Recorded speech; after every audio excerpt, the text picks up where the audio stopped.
I'm a jack of all trades. Master of none is the second half of that phrase, but not today, Not today. You get me on this show, and then I'll be back later this afternoon to sit in on that other show. I get your chair right. I do all the other things, but I'm not going to. That's the one thing I'm not adjusting your poll. You know what? I'm just gonna let that be what it is. I'm just gonna let that sit right there. Just know, ladies and gentlemen, in case you were curious, not only did Lonzo not adjust my poll, but I wiggled my poll. I had to shake the poll around a little bit to get it working. Then I got the poll in the spot it needs to be in. I twisted my poll just a little bit, and now we're streaming, and it does indeed not cost you $9.99 a month to enjoy the stream, which you can find at facebook.com/thefanupstate, twitter.com. Nope, not on Twitter. No mas. Facebook.com/thefanupstate, the Fan Upstate on YouTube, The Rob Brown Show on Facebook, on YouTube, or on Twitch. Listen, if you listen to the show every morning, if you listen to the show any mornings, if you listen to the show once a morning, once a week in the morning, do us a favor. Like us on social media, because here's the thing. Whether you like it or whether you don't, what the reality is, Lonzo is judged based on our social media numbers, okay? Like his performance is judged on nothing other than our social media performance, okay? The responsibility falls on him. So go to the Facebook page at facebook.com/thefanupstate. Give us a like and a follow on YouTube as well at The Fan Upstate, and do the same for the Rob Brown Show across Facebook, YouTube, and Twitch. And of course, on top of all of that, come to the stream. Come hang out with us. When I go live, 4 hours a day, all 5 days a week. This time next week, I'll be off. I'll be off for a week and a half, as a matter of fact, heading down to Florida to get married. So our last full week of broadcasting is this week. I jump on board, full speed ahead. All right. We got a lot we got to get to, a lot we got to talk about on the show today. We're going to talk quite a bit of NFL today. We're going to talk a lot of college football today as we, again, look ahead to the weekend upcoming. It's a big one. I'm not going to say it's a separation Saturday. We're not quite there yet, but obviously, while Clemson is off this weekend, the Gamecocks aren't. The Gamecocks got game day coming to town this weekend. Kirk and Pat and Reese and the boys gonna be over by the Cockabooses doing a little broadcasting in the daytime. And I'm gonna say, I was gonna save this audio for later on in the show, but I'll go ahead and play it here because I said yesterday we're gonna talk about this today. Welcome, ladies and gentlemen, to the name, image, and likeness era of college football. Name, image, and likeness, as I have mentioned multiple times, might be the most important resource that there is available. It is a very important thing that you have to deal with. Yesterday, we talked about, for instance, Colorado. There was a report going out that Deion Sanders had asked the Colorado band not to play the Colorado fight song after Shedeur scored a touchdown so that instead they could play Shedor's hip-hop song over the PA. And Colorado came out and said, nuh-uh, that's not true. What actually happened is we play Shedor's fight song or Shedor's rap song, then we play the fight song. We built a space in there. We built a spot in there where there's no band to play Shedor's hip-hop song. Then we play. So, like, yes, what was reported happened. It's just that it wasn't don't play the fight song. It's play the fight song after we play Shedor's rap song. And we talked a little bit about it, and I said, and we can go back into the, how does this make you feel? How does this make you feel? Well, what I brought up was, I kind of get it, right? I kind of get it because NIL is a big deal. Building a brand. NIL, it revolves around your brand above all else, right? Like we know that. NIL is name, image, and likeness, which I would argue are the three things that constitute your ability to build a brand. If you are going to build a brand, those three things are important. And you can get your name, image, and likeness out there in a multitude of ways, depending on what it is that you want to do. South Carolina's got a massive opportunity this weekend. South Carolina's got a huge opportunity this weekend. And that opportunity is to take advantage of College Game Day being there. And I think it is, and I'm going to say this respectfully, but I mean it. I think it's more important with the current setup than it has been in years gone by, right?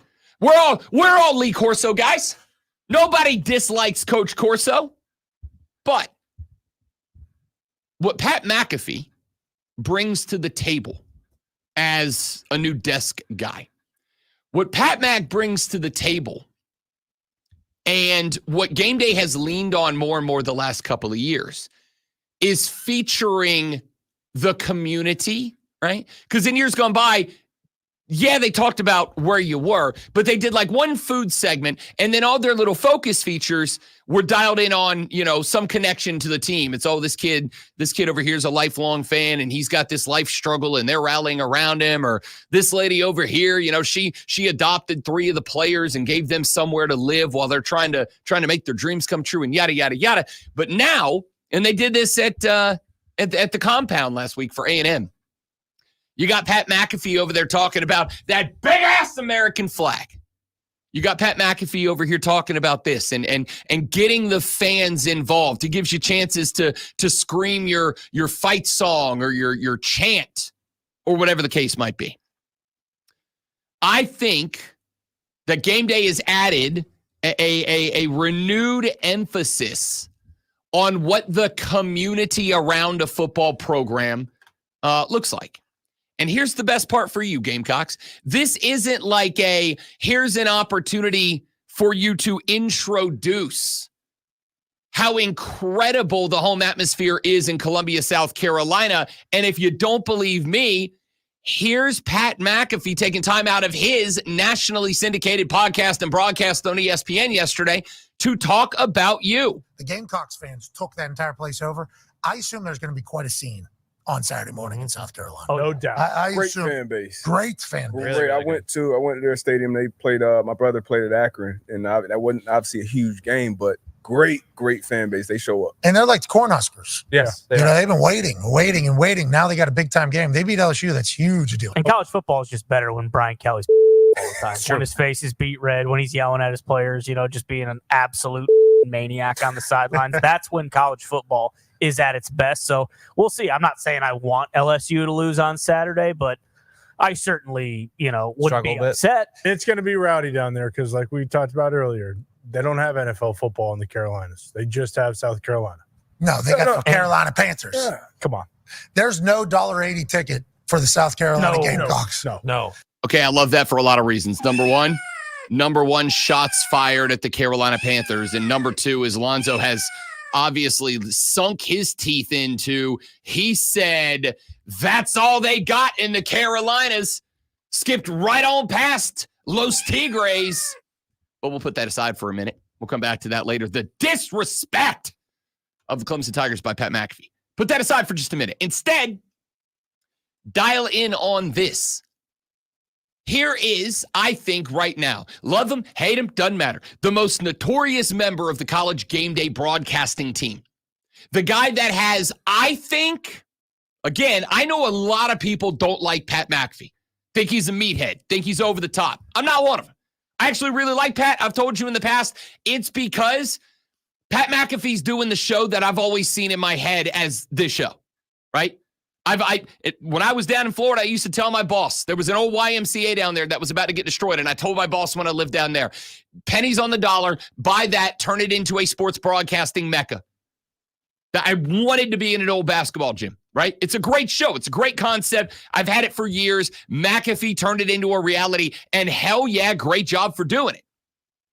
I'm a big McAfee guy. I'm a fan. The show's just off the rails, unhinged. If you listen to the show for any length of time, you get it. I'm a bit of a meathead myself. I understand. So when you get this guy, who to me, this guy has added a certain level of energy to college football game day that it has been respectfully missing the last couple of years. And I say this as, again, a Lee Corso guy. Over the past couple of years, as Lee Corso has kind of had to take steps back from the show week by week, I think he shows up now, for like 2 segments? He shows up at like the beginning of the last hour to make a couple of picks, and then he does headgear at the end, and that's really it. As Lee has had to take a step back a little bit more every year, that show to me kind of lost some juice. Because listen, Kirk Herbstreit's good at what he does. The rest of that crew, they're all good at what they do.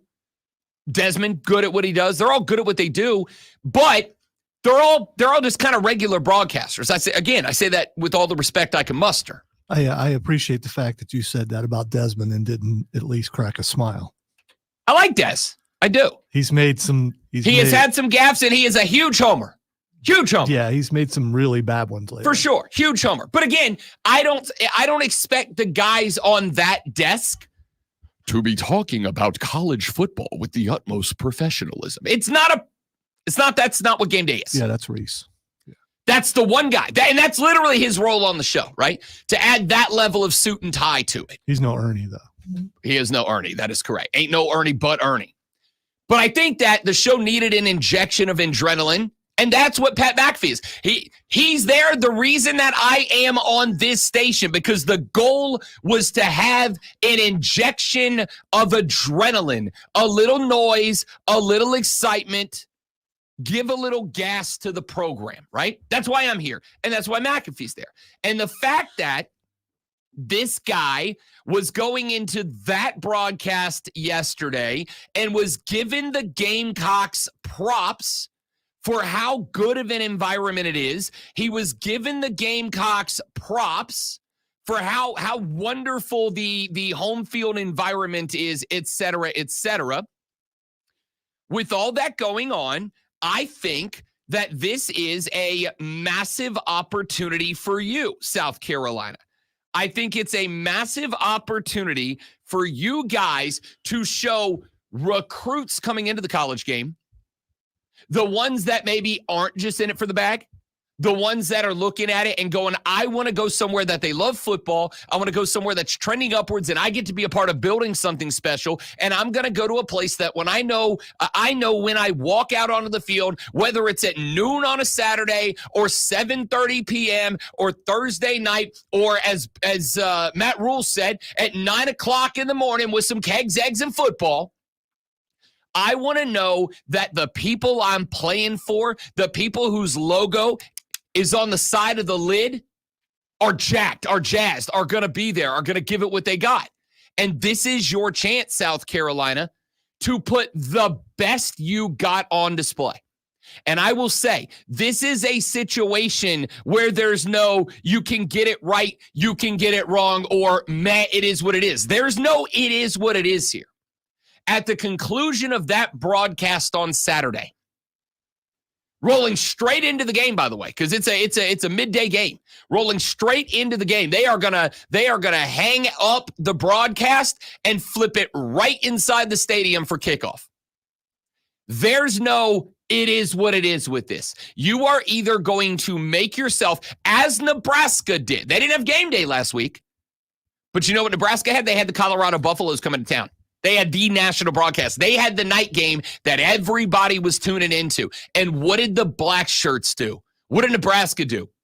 They got everybody jazzed. You know how I know that? Because on McAfee's show, he directly compared you to the Cornhuskers. He said, hey, they're just like Nebraska. They've been waiting a long time for an opportunity like this, a chance like this. And that's spot on.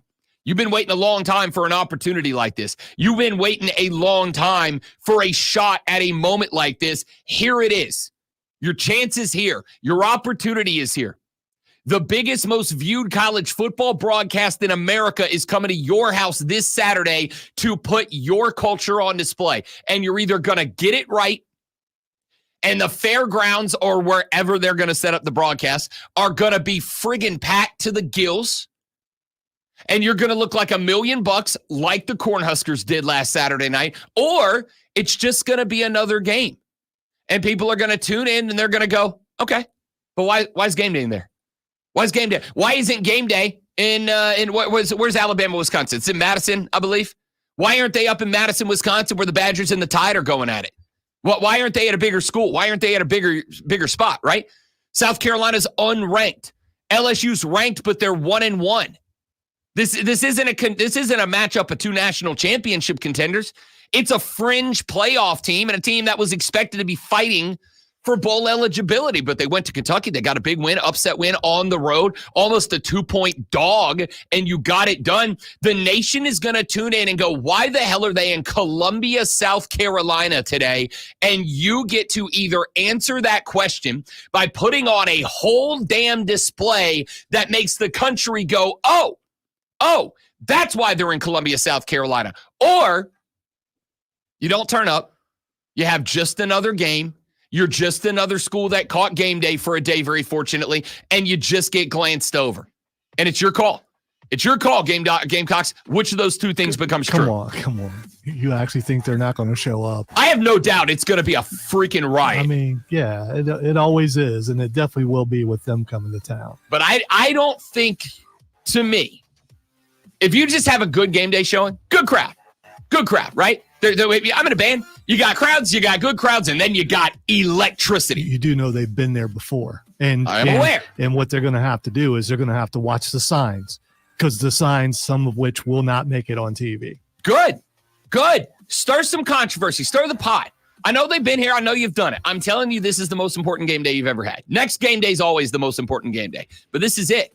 Because right now, when you are trying to get that upward trajectory going, and after the Kentucky win, it feels like you got it.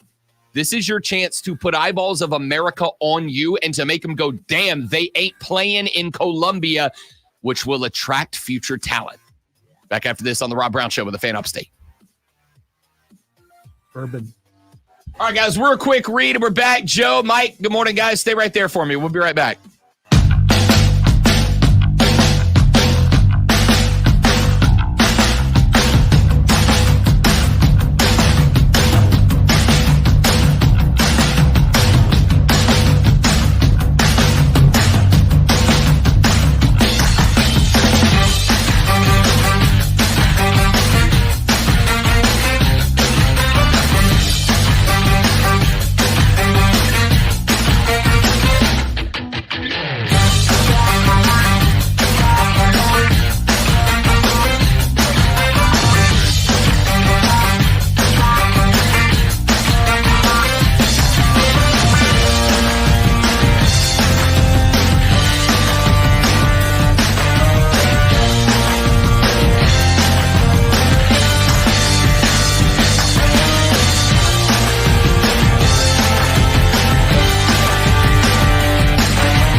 it up with red wine, and I'll be chewing on a honeysuckle vine. Bow, bow. All right, good morning, everybody. Joe, what's up, buddy?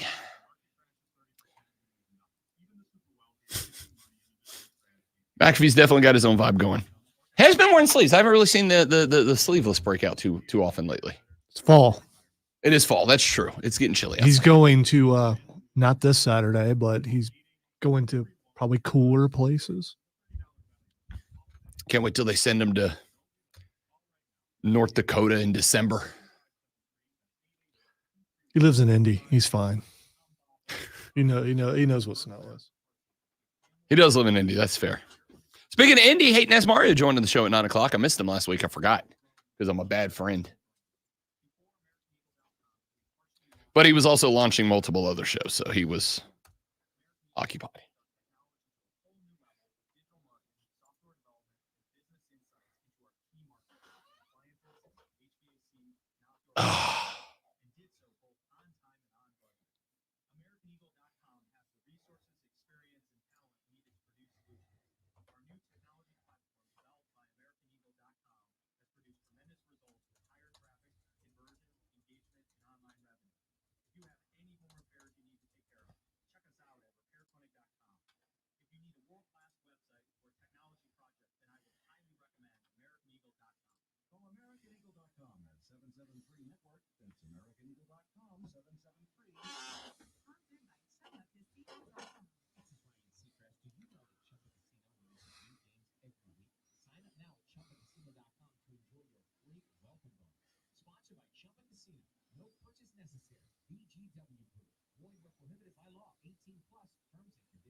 There's where McCaffrey got hurt because he chose wooden floors over carpet. Caused tendonitis in his Achilles. Also, how about the Madden curse striking in week 1? Woof.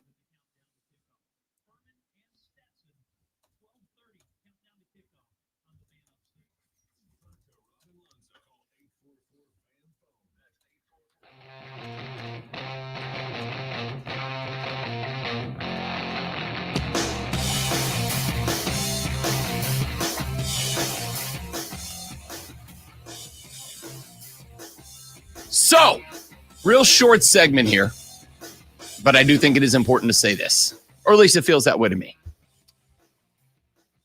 We love sports. Sports and the way that we love sports is something to me that is uniquely American. Sports are something that are celebrated around the globe, around the planet, no doubt about it. But to me, there is something in the way that we love the sports we love and how we love them that is uniquely American. Usually lack of murder. It's a big part of it. Okay. Well, the Raiders exist. Yeah, but I don't remember anyone dying. There's been a couple. Has there? There's been. It's not like it All is right. down in Sao Paulo, Brazil, where we Okay. send NFL teams. But yeah, All there's right. there's been a couple. But I'm gonna choose, for the sake of the conversation now, to focus on the positive, the college game days of the world. All right. There is something in the way that we love sports. Loving sports, I think, is a worldwide phenomenon. Loving competition is something that I think is like music or food. Something that, although we enjoy those things in different ways, I think is something that is, for the most part, universal amongst Homo sapiens. But the way that we love sports, there's something uniquely American about it. And I think this, of all days, is a day to point that out and to celebrate that. I think this, of all days, September 11th, as we look back at what happened 23 years ago today, I think it is important to take just a minute, and as we talk football and baseball and basketball and NASCAR and all the things that we love here on this show and here on shows you'll listen to on this station throughout the rest of the day, I think it is important to take a moment and reflect on how incredibly fortunate we are that we have the opportunities that we have to do goofy things, like care so much about sports that Lonzo and I get paid a lot of money to come in here and talk about them into microphones. And that you guys love sports so much that there are entire broadcast outlets propped up just to talk about sports. Something that, if you really sit down and think about it, in the grand scheme of things, doesn't matter at all. But it matters a lot to us. And for me, when I go back to 2001, I was a sophomore in high school. I was also the sports editor of my high school newspaper. And when 9/11 happened, obviously, I was sitting and you know, I know we get into the cliche of like, oh, you'll never forget where you were when it happened. And I won't. Miss Grady's algebra class, 10th grade, sitting at a table with the rest of the football players because we were obnoxious. Matt Tenor, Jake Zebanewski, and some others. And our principal, Richard Bounds, came over the PA and was like, teachers, please turn on your news channels. To Zebanewski, by the way. Zebanewski, you want to guess where he played on the football team? Linebacker? Offensive line, dude. Okay, His name all was right. Zebanewski. Okay, well, I mean, you know. So we're sitting at the I table. thought he had a smaller build, so they had to put him Oh, as no, a he was linebacker. the biggest SOB you've ever seen in high school. Do you remember Varsity Blues? Everyone remembers Varsity Blues. I forget the character's name, but you remember the ribbit? That was Jake The Zebanewski. dude with the shotgun Yeah. out in the field also Yeah. got a concussion Yeah. and all that. Yeah. That I was don't remember Jake. his name either. That was literally Jake Zeb. He was Asked that the big. stripper teacher Yep. to the That was prom. Jake. Yeah, okay. Jake, good guy. That was him. So we were sitting there, and Richard Bounds comes on the PA, and teachers, please turn on your televisions to the news channels, because by that point they have figured out what was going on. And we sat there and watched it, flabbergasted as everybody did. And we got to the end of the week, and there were questions about, should we be playing high school football? Should we be gathering? Should we be getting together? Should we be doing anything right now, or should we all be mourning in time?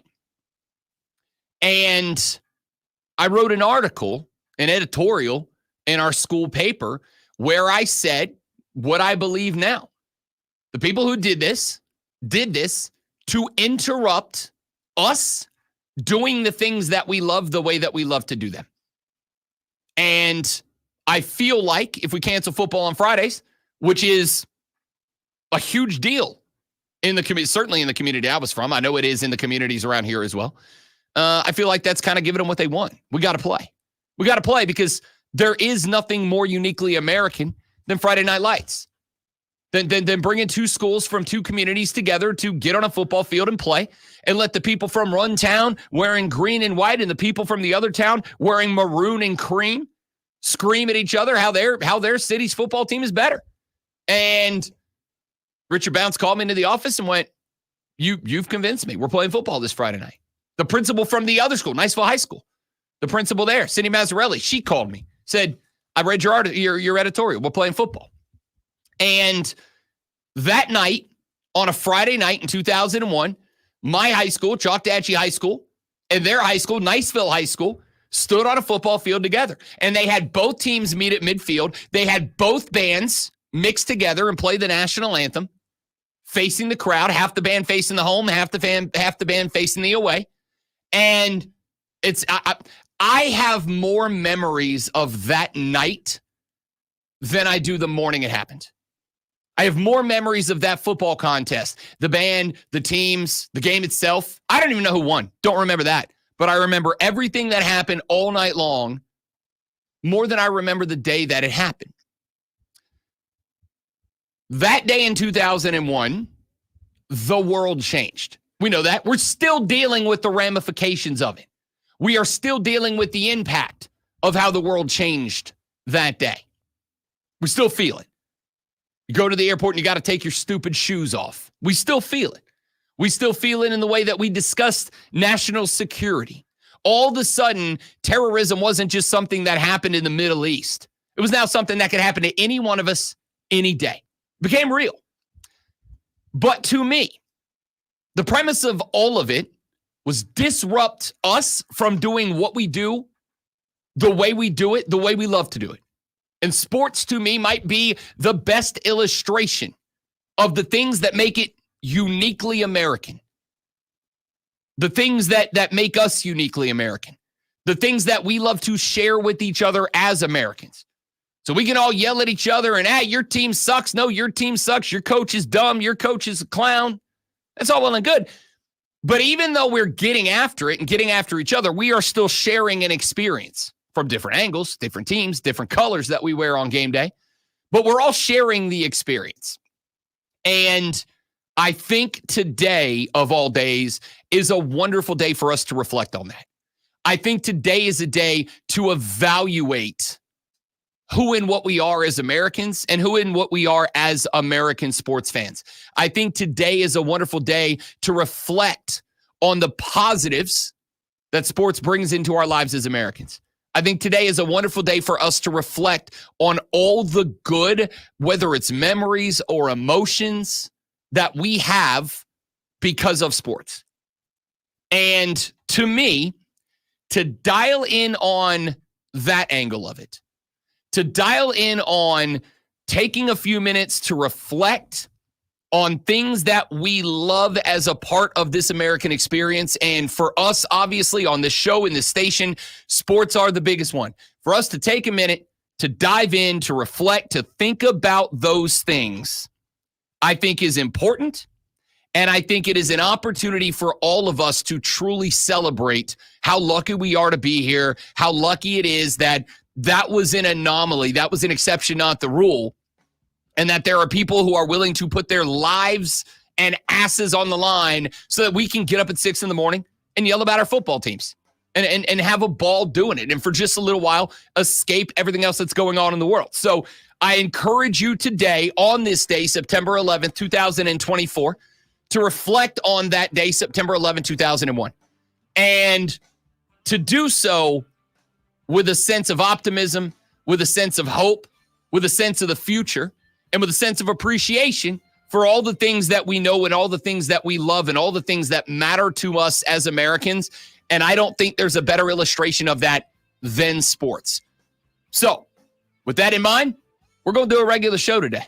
We're going to have fun on the show today. We're going to keep it upbeat. We're going to keep it light. We're going to have a ball. Rob Alonzo and you, the Rob Brown Show, the Fan Upstate.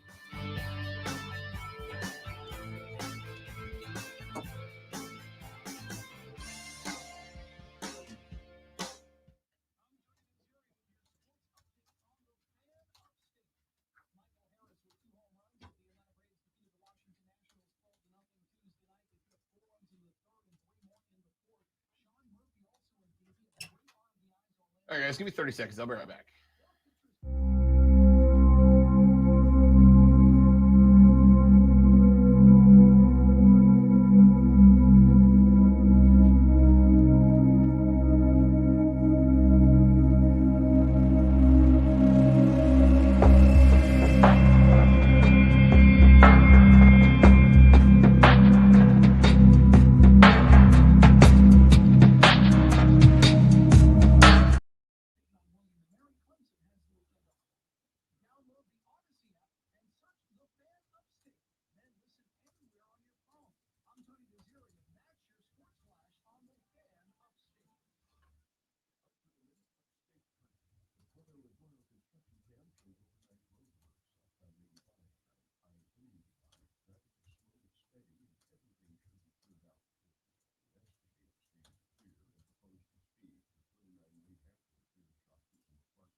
What a jazzy little background song that was.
Zach Stover. Yeah, my pleasure, man. I like I said, meant every single word of it.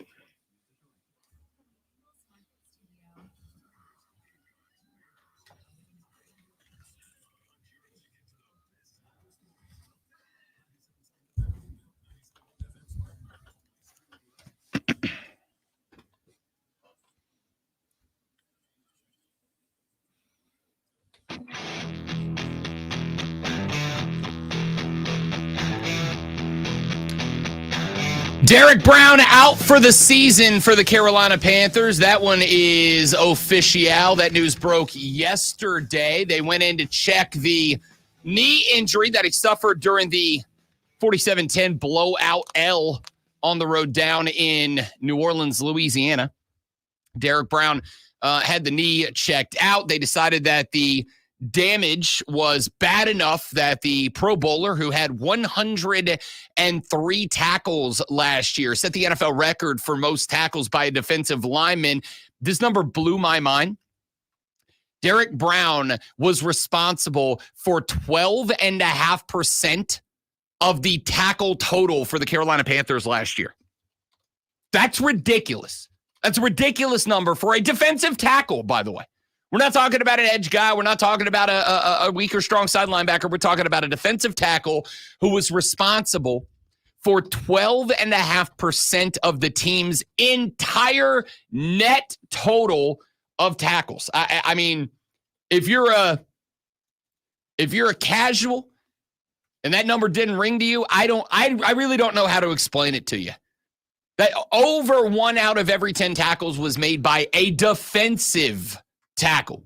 Out of a 3-4 set, by the way. The entire premise of a 3-4 set, like Evero runs, the entire premise of a 3-4 set is to create a world in which your defensive linemen eat up multiple blocks.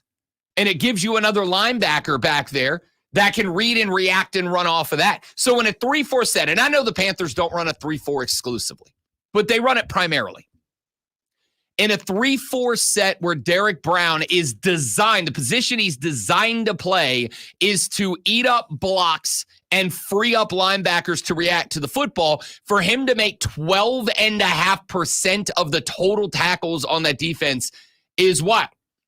So for the Panthers to lose him is a massive blow. A massive blow. Now, let's take it one step further. If you're going to lose him for a year, this is the year to lose him. Okay? Because again, I absolutely have optimism that Carolina is going to record dramatically more wins this year than they did last year. I grabbed the over-under win total when it was at 4.5. And I'm not the only one who thought that, because after the initial round of bets on NFL over-under win totals came in, Carolina got jumped from 4.5 up to 5.5. That means that the public money came in heavy on the Panthers to get over 4.5 wins. I still feel good about that bet and moved up to 5.5 wins, and still was juiced to the over, meaning that the majority of the money and the bets were still coming in on the over, meaning that the majority of people in Vegas who were putting money on these bets believe that Carolina's getting to 6 wins this year. I know that some of you are disheartened after the performance from this weekend. I get that. I would be lying to tell you that I wasn't a little bit as well. Of course I was. Bryce Young doesn't look like he's much, if at all, better than last year. I thought Dave Canales, there were some spots in that game where he looked a little hesitant, a little tentative. Why wouldn't he? First-year head coach, second-year play caller, first-year play caller with his team. As I mentioned multiple times back on Monday, I got a new offensive line. 2 new guys added to it. 1 moved to a new position. 3 out of 5 of my linemen are in a different spot this year than they were last year. My wide receiver core. I got a new number 1. My number 1 from last year is now number 3. The number 2 this year was our number 4 last year, and the number 4 this year was a combination of guys that weren't on the team last year. New wide receiver core that have got to figure out their chemistry with BY. What we were hoping this team was going to be able to lean on was that defense. What we were hoping this team was going to lean on was the defensive backs being healthy this year. What we were hoping this team was going to lean on was Shaq Barrett is back. The linebacker core is going to be comfortable this year. What we were hoping we were going to lean on was Derek Brown just eating it up in the middle and that defensive line being consistent. Now, if you came into the year expecting Carolina's defense to be, world class, I think you set yourself up for disappointment from the very beginning. If you expected them to be world class, I think it is, as my good friend and Saturday co-host Cody Decker would say, if you believe in the Jets and they disappoint you again, it's a little bit your fault. At some point, you got to stop falling for it, okay? Now, I don't think the Panthers are taking advantage of anybody. I just think at the end of the day, you could only work on fixing the offense or the defense, and they obviously leaned on fixing the offense, and I don't have an issue with that. So, I never thought that this defense was going to come in this year and was going to be remarkable. I thought it'd be better. I thought it'd be improved, and it still might. I'm going to say this. I rewatched yesterday. I had to take my car back to the shop yesterday. Just a little, cleanup maintenance. Check engine light came on. Just wanted to go make sure it was all good. Ended up sitting in the mechanic's office for 3.5 hours yesterday. And I appreciate the hard work they did. They did phenomenally hard work. There was a couple of things they had to clean up, and they were phenomenal in doing it. And I appreciate it if they're listening. But I was in there for 3.5 hours. You know what I did great? When I pulled the laptop out, I sat down at a table and I watched a replay of Carolina, New Orleans on the NFL Plus All 22 cam, right? All 22 cam replays on NFL Plus. This is not a paid endorsement. I'm just telling you what I do. It gives you 2 angles of every play. It gives you an all 22 from the side, then it gives you an all 22 from behind the line of scrimmage. I watched every play from that game in both all 22 cams. You know who was the most disappointing player on the football field for me on Sunday? J.C. Horn. J.C. Horn got cooked repeatedly. Was getting taken out of plays by blockers. That touchdown to Raheem Shaheed, the one that set the tone, the first drive, the New Orleans Saints, Derek Carr threw, what was it, like a 82-yard touchdown pass to Shaheed down the middle. It's because J.C. Horn got completely turned around, just lost in the sauce, and Shaheed beat him. So it had nothing to do with the skill of the quarterback and the ability to see that that receiver was going to be open. No, it did. I mean, Derek Carr he's a future first ballot Hall of Famer for a reason. But at the same time, I'm going to go 32 out of 32 quarterbacks could have completed that pass. My man was 12 yards by himself deep. I don't know. I could think of one who couldn't. 31 out of 32 quarterbacks could have completed. Anthony Richardson could have completed that pass. C.J. Stroud could have completed that pass. I do think Bryce Young could have completed that pass. He was that butt naked wide open. All right. I think I could have completed that pass. Maybe if he was 12 yards deep. Point here is there's a lot more that's wrong. So the loss of Derek Brown stings a lot because, especially in a division where you got Kirk Cousins. Do you think Kirk Cousins is going to be as bad in week 2 as he was in week 1? I do not. I don't think Kirk Cousins is going to light the world on fire, but I don't think he's going to be as bad in week 2 as he was week 1. Baker Mayfield looks like a freaking stud. Baker Mayfield looks like he heard everything I had to say about him during the offseason and was like, yo, Rob Brown, I'm running it back to the Pro Bowl this year. Again, it's 1 week. Let's not overreact too much. But the point here is, and obviously, as you've already played, future first ballot Hall of Famer Derek Carr with the New Orleans Saints. This is a division that's got some quarterbacks in it that can beat you. This is a division that's got some streaky, quick wide receivers in it. If you don't have Derek Brown hustling up quarterbacks, and I've got a defensive backfield like J.C. Horn, who was getting absolutely cooked by defenders in this game, the defense is going to stink. And if the defense stinks, the good news, I guess, is that the offense is going to get a lot of practice with extra possessions. Yeah, well, the defense already stunk and hasn't really been that good in a couple of years. So it really stinks that the best defensive player is out for the season. It does. It's awful. It's absolutely awful. Not going to push back on that.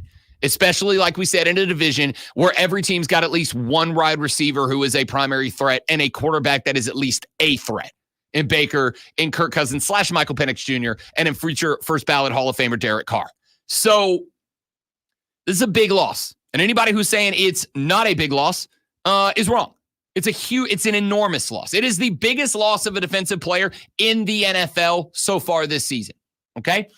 But again, you knew that you needed to know. If you didn't know, allow me to tell you now, the defense was bad last year. The defense was going to be bad again this year because even with the couple of additions that you made at the end of the day, you could only fix one thing or the other, offense or defense.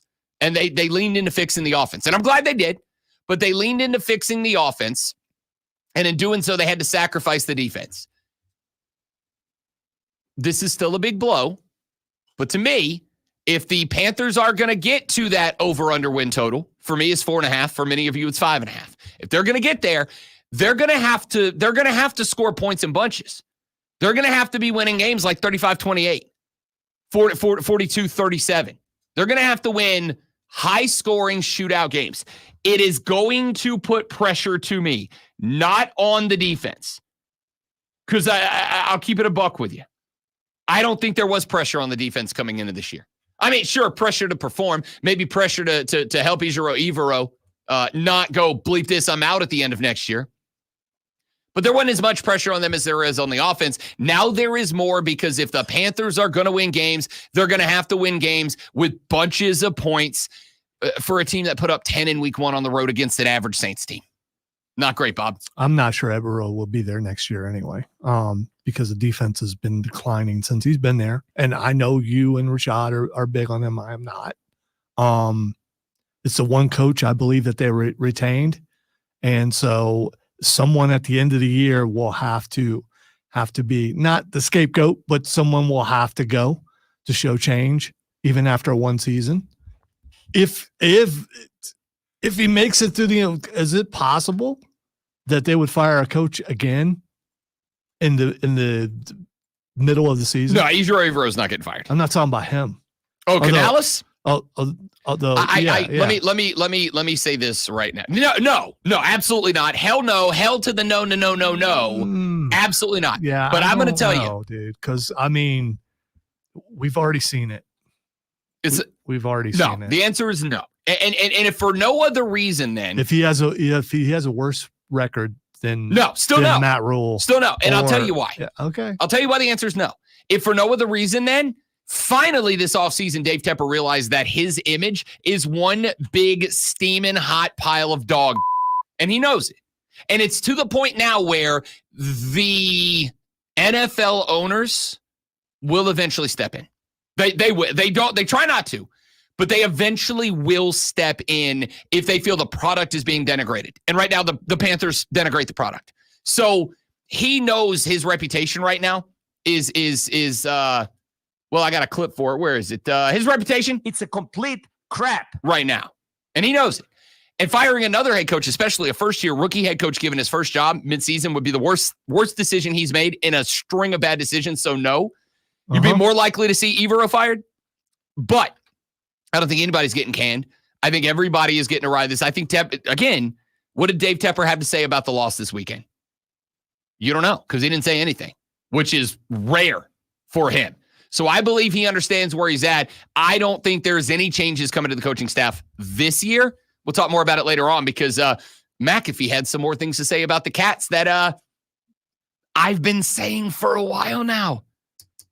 It's also been a while now that Lonzo wants to read the Sports Flash. So let's do that now. Okay, yeah, let's do that. The Atlanta Braves beat the Nationals 12-0 yesterday, recording 15 hits and 4 home runs in the process. With the win, Atlanta is tied with the Mets for the final wildcard spot. It's a spat.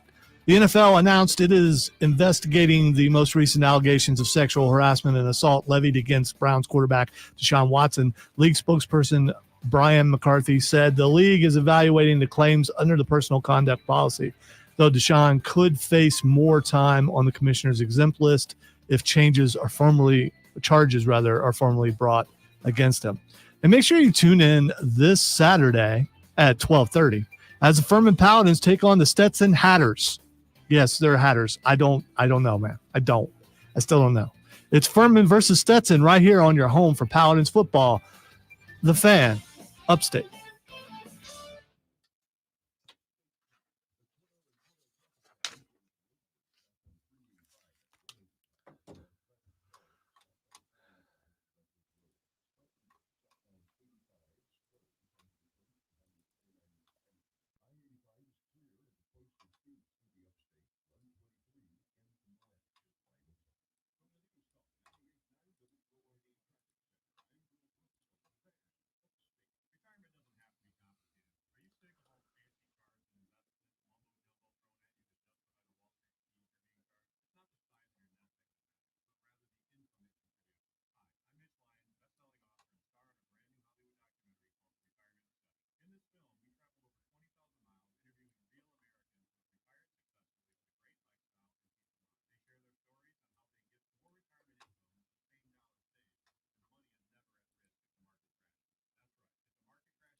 I know it's old, but Marshawn walking around downtown New Orleans apologizing for the Beastquake run is one of the greatest things that's ever been put on film.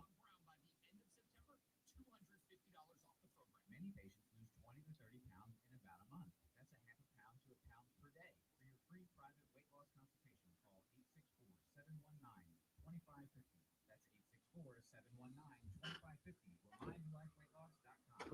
me, Diesel, every week at Dave & Buster's at 1025 Woodruff Road in Greenville, 2 hours before every Carolina Panthers game, all season long.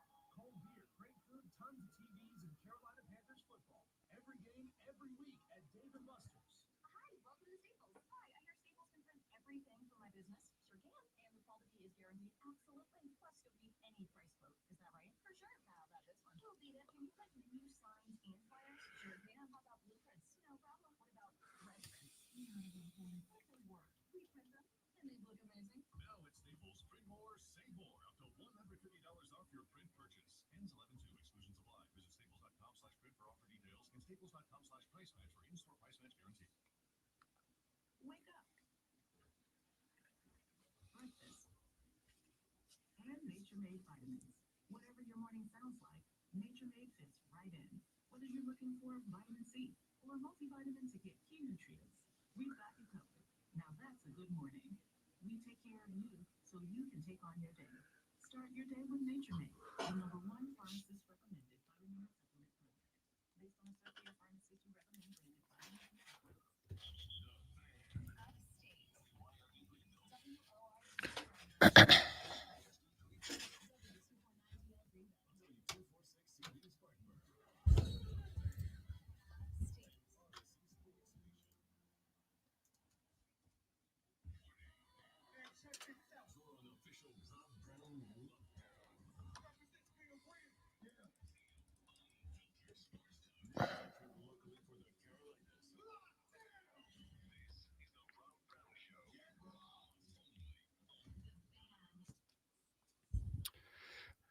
Okay, listen, we're gonna get to the water cooler cheat sheet here in just a minute. Have to, okay? That's the thing we do here. But we have a Lonzo, you're gonna love it. We have a Twitter controversy that must be addressed. There's a Twitter account that has popped up. No banner, no profile picture, no nothing to it. The Twitter account is at Leroy Bickers 4. Okay? At Leroy Bickers 4. The name attached to the account is Leroy Bickerstaff. This account was created on September 8th, 2024. That is, if you are keeping track with a calendar, that's this past Sunday. You know what was this past Sunday? NFL Week 1. Full Sunday, first full Sunday. NFL Week 1, in which the Cleveland Browns played. Here's the controversy. The account in question here has begun responding to tweets and has been doing so since Sunday, September 8th. The first tweet in question that was sent out at 7:51 p.m. Why am I telling you this? Hold tight. You'll get it here in a minute. 7:51 p.m., of course, was well after the conclusion of the Cleveland Browns game against the Dallas Cowboys, a game in which the Browns got absolutely smoked, and a game in which Deshaun Watson had, I would argue, perhaps, fair to say, his worst game as a professional football player. Yep. Yeah, I'd say so. Well, since then, let me read you. I'm not going to read you every tweet, but pretty close to it. At AR1122010 tweeted, Deshaun Watson still sinks. What a surprise. Leroy Bickerstaff responded, someone ain't watched the game. Line gives him no time in the pocket and no chance to make plays. At Pickettsburg8, tweeted out a picture of Deshaun Watson with a 3-letter word for the buttocks plastered across the front of it. The Leroy Bickerstaff account retweeted it with, what's but not was the play calling trying to make him play in a system he's not comfortable in. The tweet before that, Nate Brown tweeted, bench Deshaun or you're unserious about winning. The tweet where the reply was, high school state chip in college natty says otherwise. Sorry, franchise making one of the all-time greats look bad. Hoodie Garland tweeted, Deshaun Watson needs to go. Leroy Bickerstaff. All these tweets, by the way, in order they were sent out, and only these tweets were sent out. Leroy Bickerstaff responded, no protection. Sorry, play calling. Deshaun did all he could today. He's the furthest thing from the problem. At Isaac Okoro fan tweeted, cut Deshaun. Leroy Bickerstaff responded, Ford does nothing but put his blood, sweat, and tears into this team, and this how y'all treat him. I see why Braun left twice. Ford got to get out of town and continue greatness somewhere else.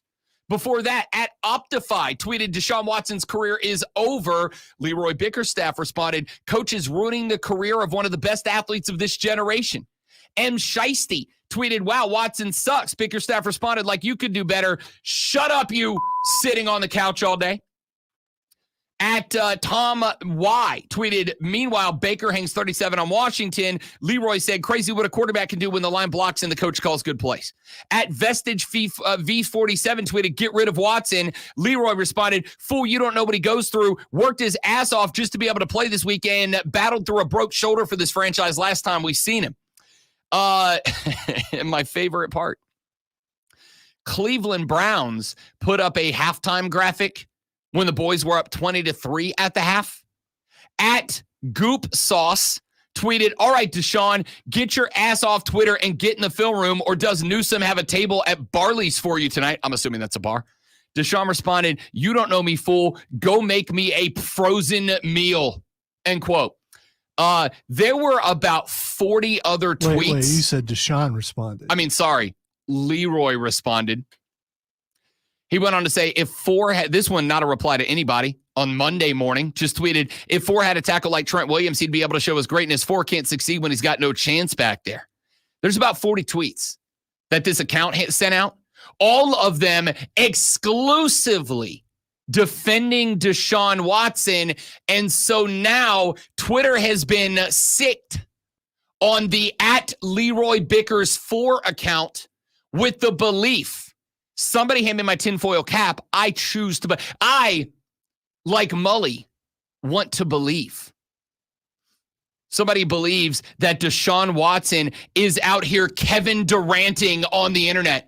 That somebody is out here with a burner account defending himself and only himself on Twitter. And this is a story that we would have laughed at. Mully. Was it Smolder and Scully? Well, that's the comment. That's their relationship name. So you did the Stan thing. Yeah. Did you? Yeah. Okay. That's the relationship name. They're like Benifer. Okay. You know? All right. Benifer and Mully, the two greatest American power couples of all time. Mm-hmm. It's like Traveler. Tavis? Swiftsea? Kelsift? Whatever. It's like them. Sounds really lazy to me. It's just 2 words. It's only take you a few more. I mean, not even a second. Yeah, but it's a sentiment. It's a sentiment okay, behind it. I'm just making sure that it's that like was Benifer. on purpose. Ben and Jennifer is actually shorter than, okay. It's the same length as Benifer. All right. So you dwell in 2 communities. One of them is pretty angry if you actually screwed that up. I'm a pop culture icon. All right. You know what I am. I'm an influencer, pop culture icon. Point here is, this is a story that a handful of years ago, we would have all been like, this is so freaking stupid. And now, thanks to Kevin Durant, I immediately go, yeah, that's definitely Deshaun. See, I thought it was Kevin Durant. Deshaun out there getting defended by another KD burner account. Which would make it funnier to me if it was actually Kevin Durant doing it. The Browns put out a video clip 40 seconds long of Jerome Ford defending Deshaun Watson, and Leroy Bickerstaff responded, Ford got the respect of his teammates, and that's all that matters. Nobody cares what the fools on this app got to say about a man they don't know. See, my favorite part of that is that Leroy Bickerstaff make it sound like he do know Ford. Like he got the respect of his team. I do know Ford. Y'all don't know Ford. I love that. In my mind, in my brain, Deshaun 1000% got knocked in that game, went home that day, that afternoon, not even like into the night, that afternoon, before the next game even kicked off. My man went home, grabbed his iPhone, popped on Twitter, clicked the create new account button, and went to war for himself Incredible. I don't want my algorithm making this guy show up, so I'm not going to look for it. It's worth the lulz, dude. Is there any orange anywhere in his profile? There is nothing on his profile. Okay, I'm just all right. Just curious. So for those of you that aren't on X or Twitter or whatever you want to call it, you get 3 ways to personalize your account. 4 if you include your Twitter handle. You get your Twitter handle. You get a Twitter name. You can put anything in there that you want. For instance, my Twitter name right now is Coach Rob Brown. Then you get a bio. Underneath in your bio, you can write something about yourself. For instance, my bio reads, 3-time South Carolina Sports Talk Show of the Year host, BetQL nationally syndicated host, unapologetic fan of professional wrestling, life's more fun as the heel, I know ball. That's my bio. All right. You get to personalize it. And then you get 2 pictures. You get a header, which is a big picture at the top of your profile page. And you get an avatar, which is a little circle that shows up next to your tweet in people's timeline. There is nothing on any of those things. It is a completely blank profile that has done nothing but responded to about 40 tweets talking about Deshaun Watson and only about Deshaun Watson. Nothing else. There's nothing defending the Browns. There's nothing defending Kevin Stefanski. There's nothing defending the offense. There's nothing defending the defense. There's nothing defending the franchise, the organization. He responded to about 40 tweets solely, only, exclusively about Deshaun Watson, referring to Deshaun Watson only as for over and over and over again. This dude, in my belief, I won't say opinion, in my belief, this dude got knocked around by the Cowboys, went home, Kevin Duranted by clicking that create new profile button, made the @Libra. And by the way, if you're at home trying to real quick come up and you go to Chat GPT and you type in, give me a fake name to use as an online character, Leroy Bickerstaff is absolutely a fake name Chat GPT is suggesting to you. It sounds like a familiar character from a movie. It really does. I just, here you go. I just asked Chat GPT to give me 10 fake names to use online. Here's the 10 it came up with. Tell me if Leroy Bickerstaff fits on this list. Number 10, Isla Bright. Number 9, Cole Westbrook. Number 8. Wait a minute, Cole? Cole Westbrook. Okay. Cole's AI. We know Cole's AI now. Number 8, Zara Moon. Number 7, Aiden Frost. These are like D&D names. Number 6, Lila Evergreen. Number 5, Finn Harper. Number 4, Nova Sterling. Number 3, Jackson with an X Ryder. That's my new stage name. Jackson with an X Ryder. That's my new name. Number 2, Elara Quinn. And number 1, Max Stonefeld. These are 10 D&D names. All right. Leroy Bickerstaff is 100% like a retired wizard who lives in Winterfell, you know? He's like making his career by doing magic tricks at kids' birthday parties, and then the adventuring party finds him because they need his help in slaying a dragon that's susceptible to magic. So they got to go get old Leroy Bickerstaff, who, of course, as a wizard, carries around a wicker staff. So he goes by Leroy Bickerstaff. Deshaun 1,050% went home and Kevin Duranted on his iPhone that night. This is incredible that we have watched this guy win a state title in high school, win a natty at Clemson, go to Houston, be declared him of the future. This guy was going to be him of the future. And instead made a bunch of decisions that have led to him jumping online and creating a fake Twitter profile named Leroy Bickerstaff to defend himself and only himself from very valid criticism, very justified criticism. Oh, how the mighty have fallen. What a story.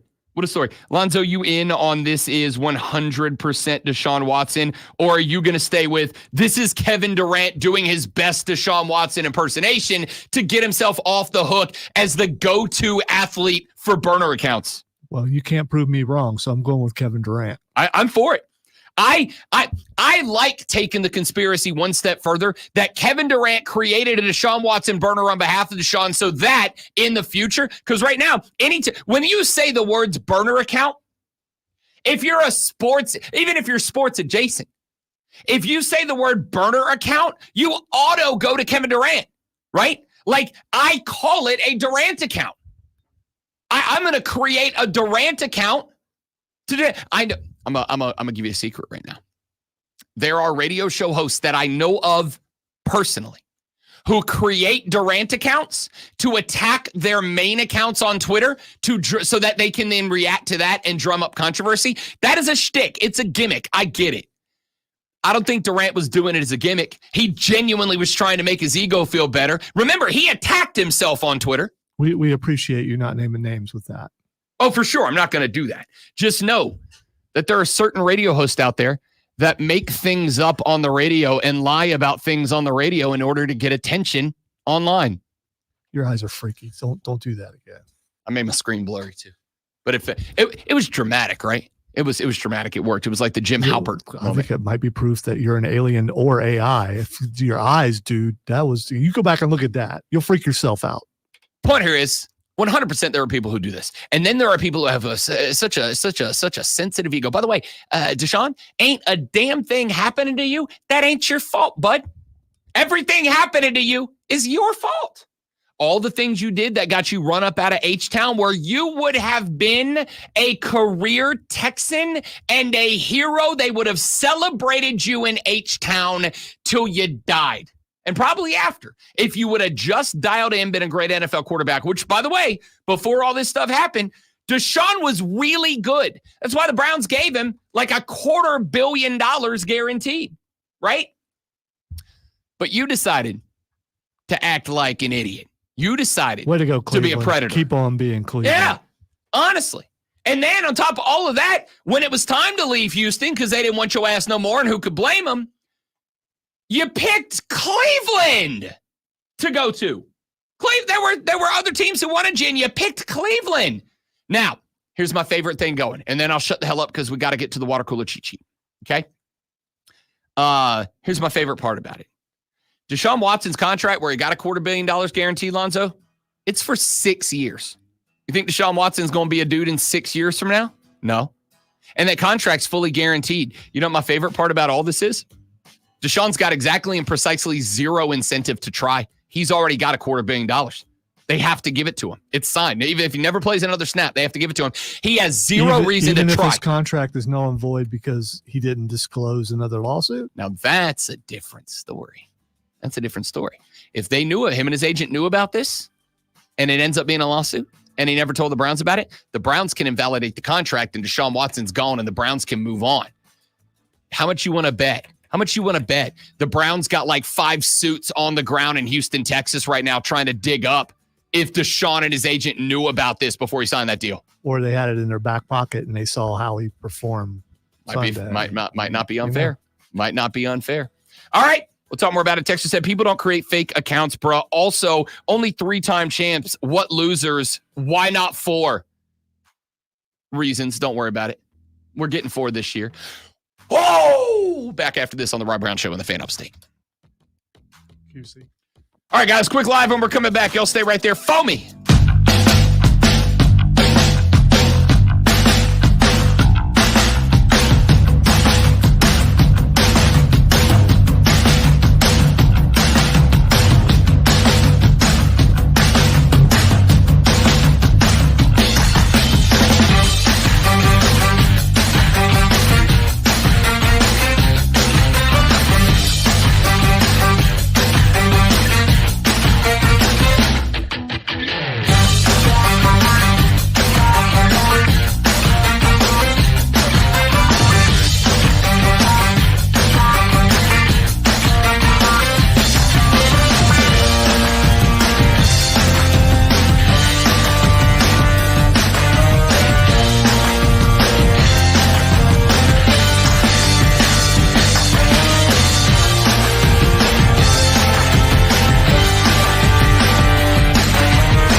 Jackson with an X Rider.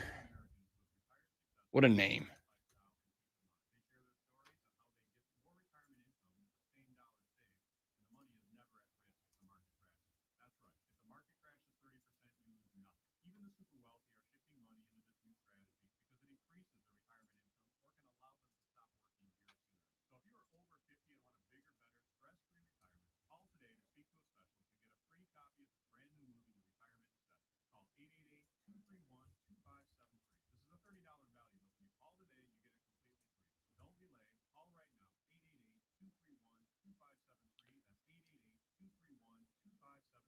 Hi, this is Cole with Wire to Wire, and this is Diesel. We'll be live today from 3 to 7 at Eagle Parking at 8004 Warren 8 Abernathy Highway in Spartanburg. Stop by and say hi. We'll also be giving away a $25 Ingles gift card. This is the story of the one.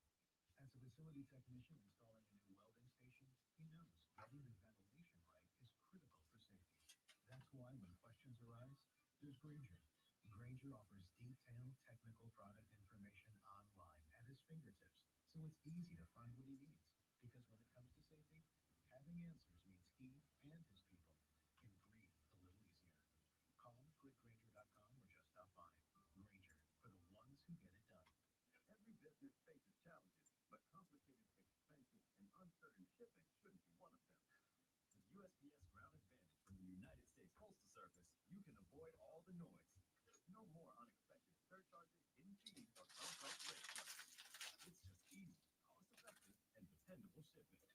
Tune your business's frequency to success and turn shipping to your advantage. Learn how at USPS.com/advantage.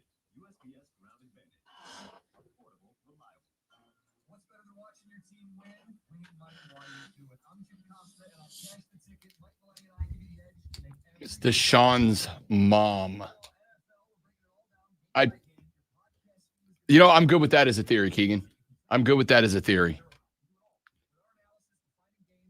The most helicopter mom of all time.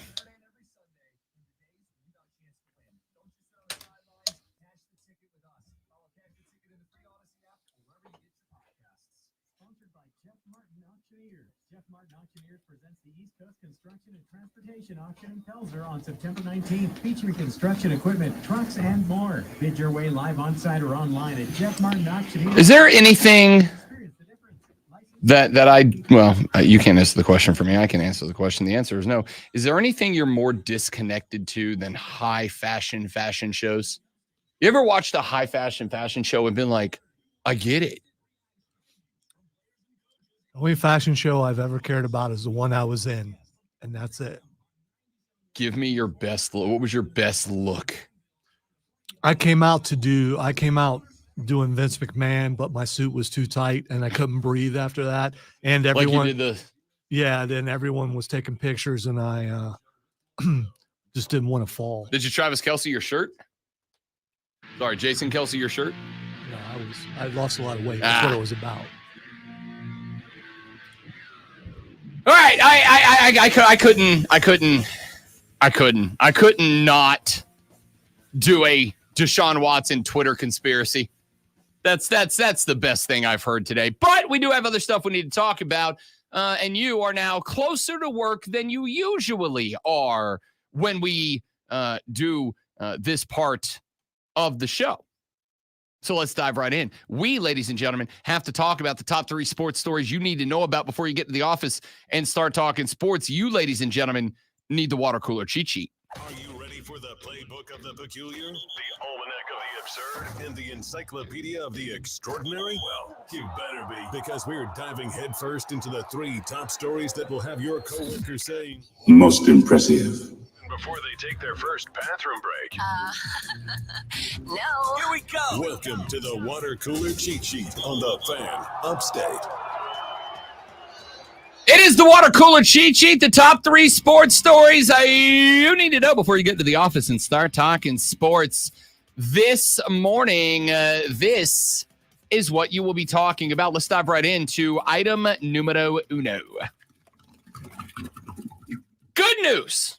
The Bats woke up for the Atlanta Braves last night in a 12-0 shutout win over the DC Nationals. 15 hits, including 4 home runs. Orlando Arcia had one. Sean Murphy stepping in for Travis d'Arnaud, who was out on paternity leave yesterday. Congratulations to Mr. and Mrs. d'Arnaud on the birth of their and brand new bouncing baby. Sean Murphy stepped in and honored old T-Rav with a shot and a pair of home runs out of the leadoff position for Michael Harris II. 4 dongs for the Atlanta Braves, 15 hits in total. They also walked 4 times, struck out only 8 on the day.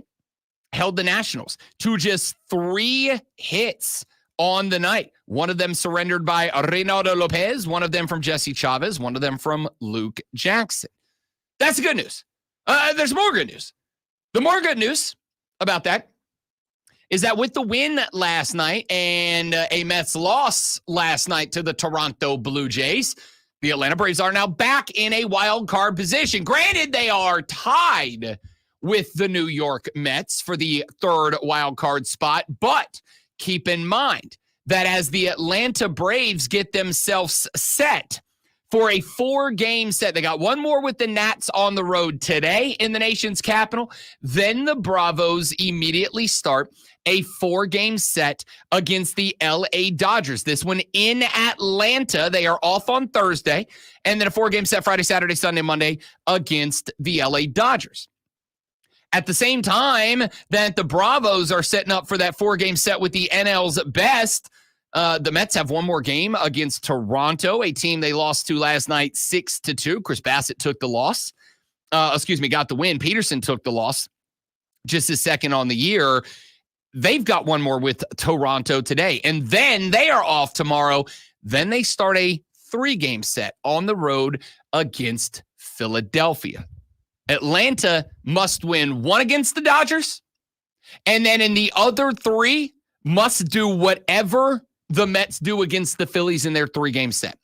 I firmly believe that if the Bravos come out of this series against the Dodgers within 1 game of the New York Mets, whether they're up, tied, or down, if the Bravos come out of this 3-game set against the Dodgers within 1 game of the 4 that the Mets play, 1 at Toronto and 3 against Philly, Atlanta's still got a good shot at the wild card. Remember, as of yesterday, ESPN's playoff predictor gave the Bravos a 62% chance to make the playoffs. The Mets a 59% chance to make the playoffs.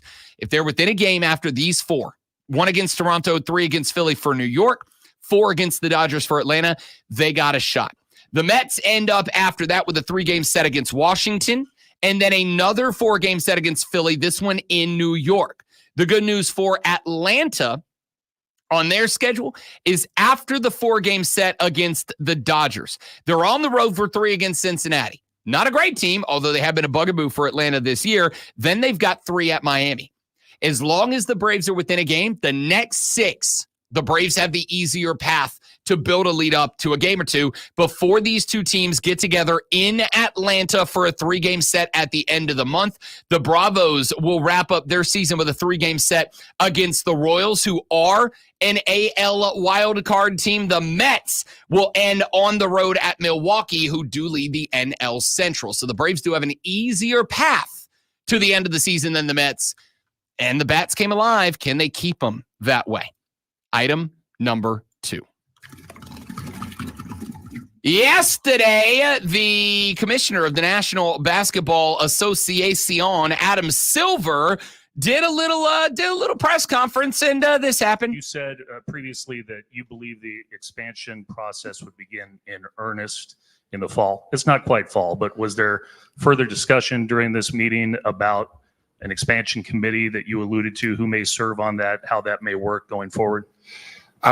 Chris, there was not a lot of discussion in this meeting about expansion, but only largely because, not for lack of interest, it was that we had said to them that we're not quite ready. And I appreciate your pointing out that it's kind of not quite, it might technically, is it fall yet? I don't know, maybe not yet, but it's feeling a little bit chillier in New York. So we're getting close to fall, but that it was something that we told our board we plan to address this season. We're not quite ready yet, but I think that there's certainly interest in the process. And I think that we're not there yet in terms of having made any specific decisions about markets, or even frankly to expand. I mean, I know I've said this before. I think over time organizations should grow. It is appropriate, but it gets a bit complicated in terms of selling equity in the league, what that means for the existing television relationships, et cetera. And what we've told interested parties is, thank you for your interest. We'll be back to you. And that's certainly the case in Seattle as well. That's Adam Silver, commissioner of the NBA, saying that the NBA has not had so far this offseason legitimate conversation about the potential expansion of the league, but that it is an idea that is being kicked around right now. Said that there is not only interest in the conversation right now, but there are thoughts about what will need to happen, and what will need to happen. That obviously includes, as he mentioned, those TV relationships, selling equity in the league, finding the correct franchise location for expansion, finding the correct ownership group, et cetera, et cetera. A lot needs to happen. But when a commissioner starts saying things like this, when a commissioner starts talking about a process like expansion, expansion is happening, ladies and gentlemen. You can go ahead and mark that down. The league, probably not in the next 2 or 3 years, but I would suspect in the next 5 years it will, and very quickly. And finally, item number 3. Ladies and gentlemen, the biggest celebrity from the 2024 Olympic Summer Games in Paris, France, was, of course, none other than that international icon, Ray Gunn. And we have a Ray Gunn story. It is official. The World Dance Sport Federation has put out, great one, their 2024 break dancing world rankings. And B-Girl Ray Gunn holds the top spot in the sport's latest world rankings. Breakdancing's governing body issued a statement to provide clarity on why Ray Gunn tops the rankings. Effectively, they said that she's very good, and you just need to accept it. That the Olympics weren't a brightest moment, but Ray Gunn is the best breakdancer in the world. People hate the best. They don't appreciate genius, and that's why this is getting bad press. But the Federation, they understand talent, obviously. Apparently, the real reason is because after they sent Ray Gunn, after winning the Oceania Continental Championships and earning that Olympic spot, apparently, great one, about 90% of the breakdancers who participated in the World Dance Sport Federation rankings all said, we're out, and just all collectively pulled their names out, meaning Ray Gunn's the only one left. Congratulations to Ray Gunn for being named the best breakdancer on planet Earth. You've earned it, man. You've earned it. Back after this on the Rob Brown Show on the Fan Upstate. Mad world. All right, guys. One more read and we're back. Stay right there for me.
Trust Bank. We take your small business banking personally. Visit your local Home Trust branch or anytime at h2b.com. Member FDIC. Somebody on on Get Up took down Greenberg's Rodgers jersey and hung a Brock Purdy jersey in its place, but didn't tell him, and he noticed it on air. Yeah, that's been up for a couple days. I haven't seen it. No, I mean, I thought the the jersey? jersey was up for a couple days. I had wondered about that when I saw it yesterday. That's fantastic.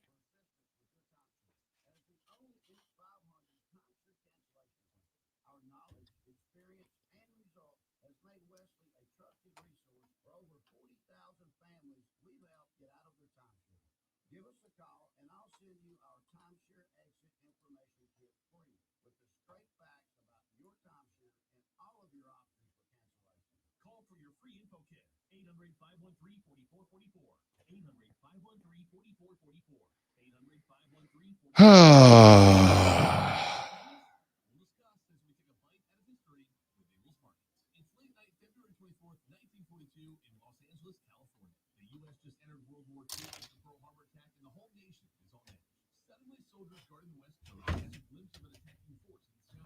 Earlier that day, naval intelligence warned of a possible mainland attack, and the night already consisted of many flares and light signals from nearby defensive positions. The soldiers poured in the gunpowder.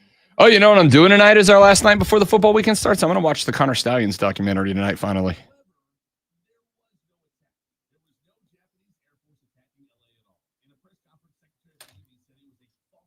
After, what's his face, your tight end from the Texans the other day talked about it.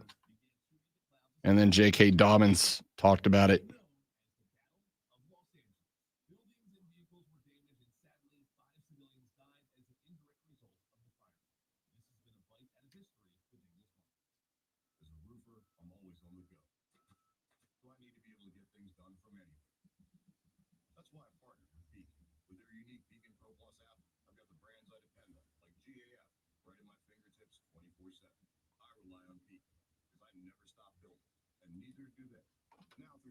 Connor Stallions is a sociopath. I got to tell you, college football super fans make my life better. Or he was an employee doing what he was told.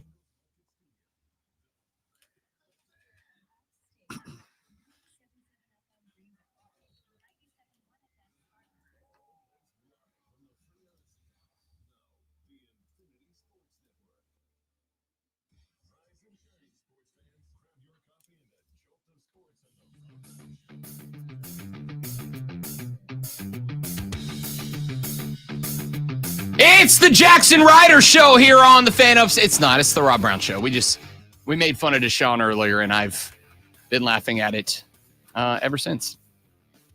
Hey, I was going to do this yesterday, and we will do NFL Power Rankings on Tuesdays after Monday Night Football is concluded moving forward, but I didn't yesterday because, hey, shut up. It was week one. I'm not in the groove yet, all right? We're just getting full throttle up into the NFL season after week one reached its conclusion on Monday evening. So let's run through the Rob Brown Show NFL Power Rankings after week number one. We start at the very bottom of the list at number 32. No shock to anybody. I have to put the Carolina Panthers here. Do I think the Panthers are going to finish as the worst team in the NFL? I do not. In fact, I don't even think they'll be close to it. I think there are at least three teams that will finish the year worse than the Panthers.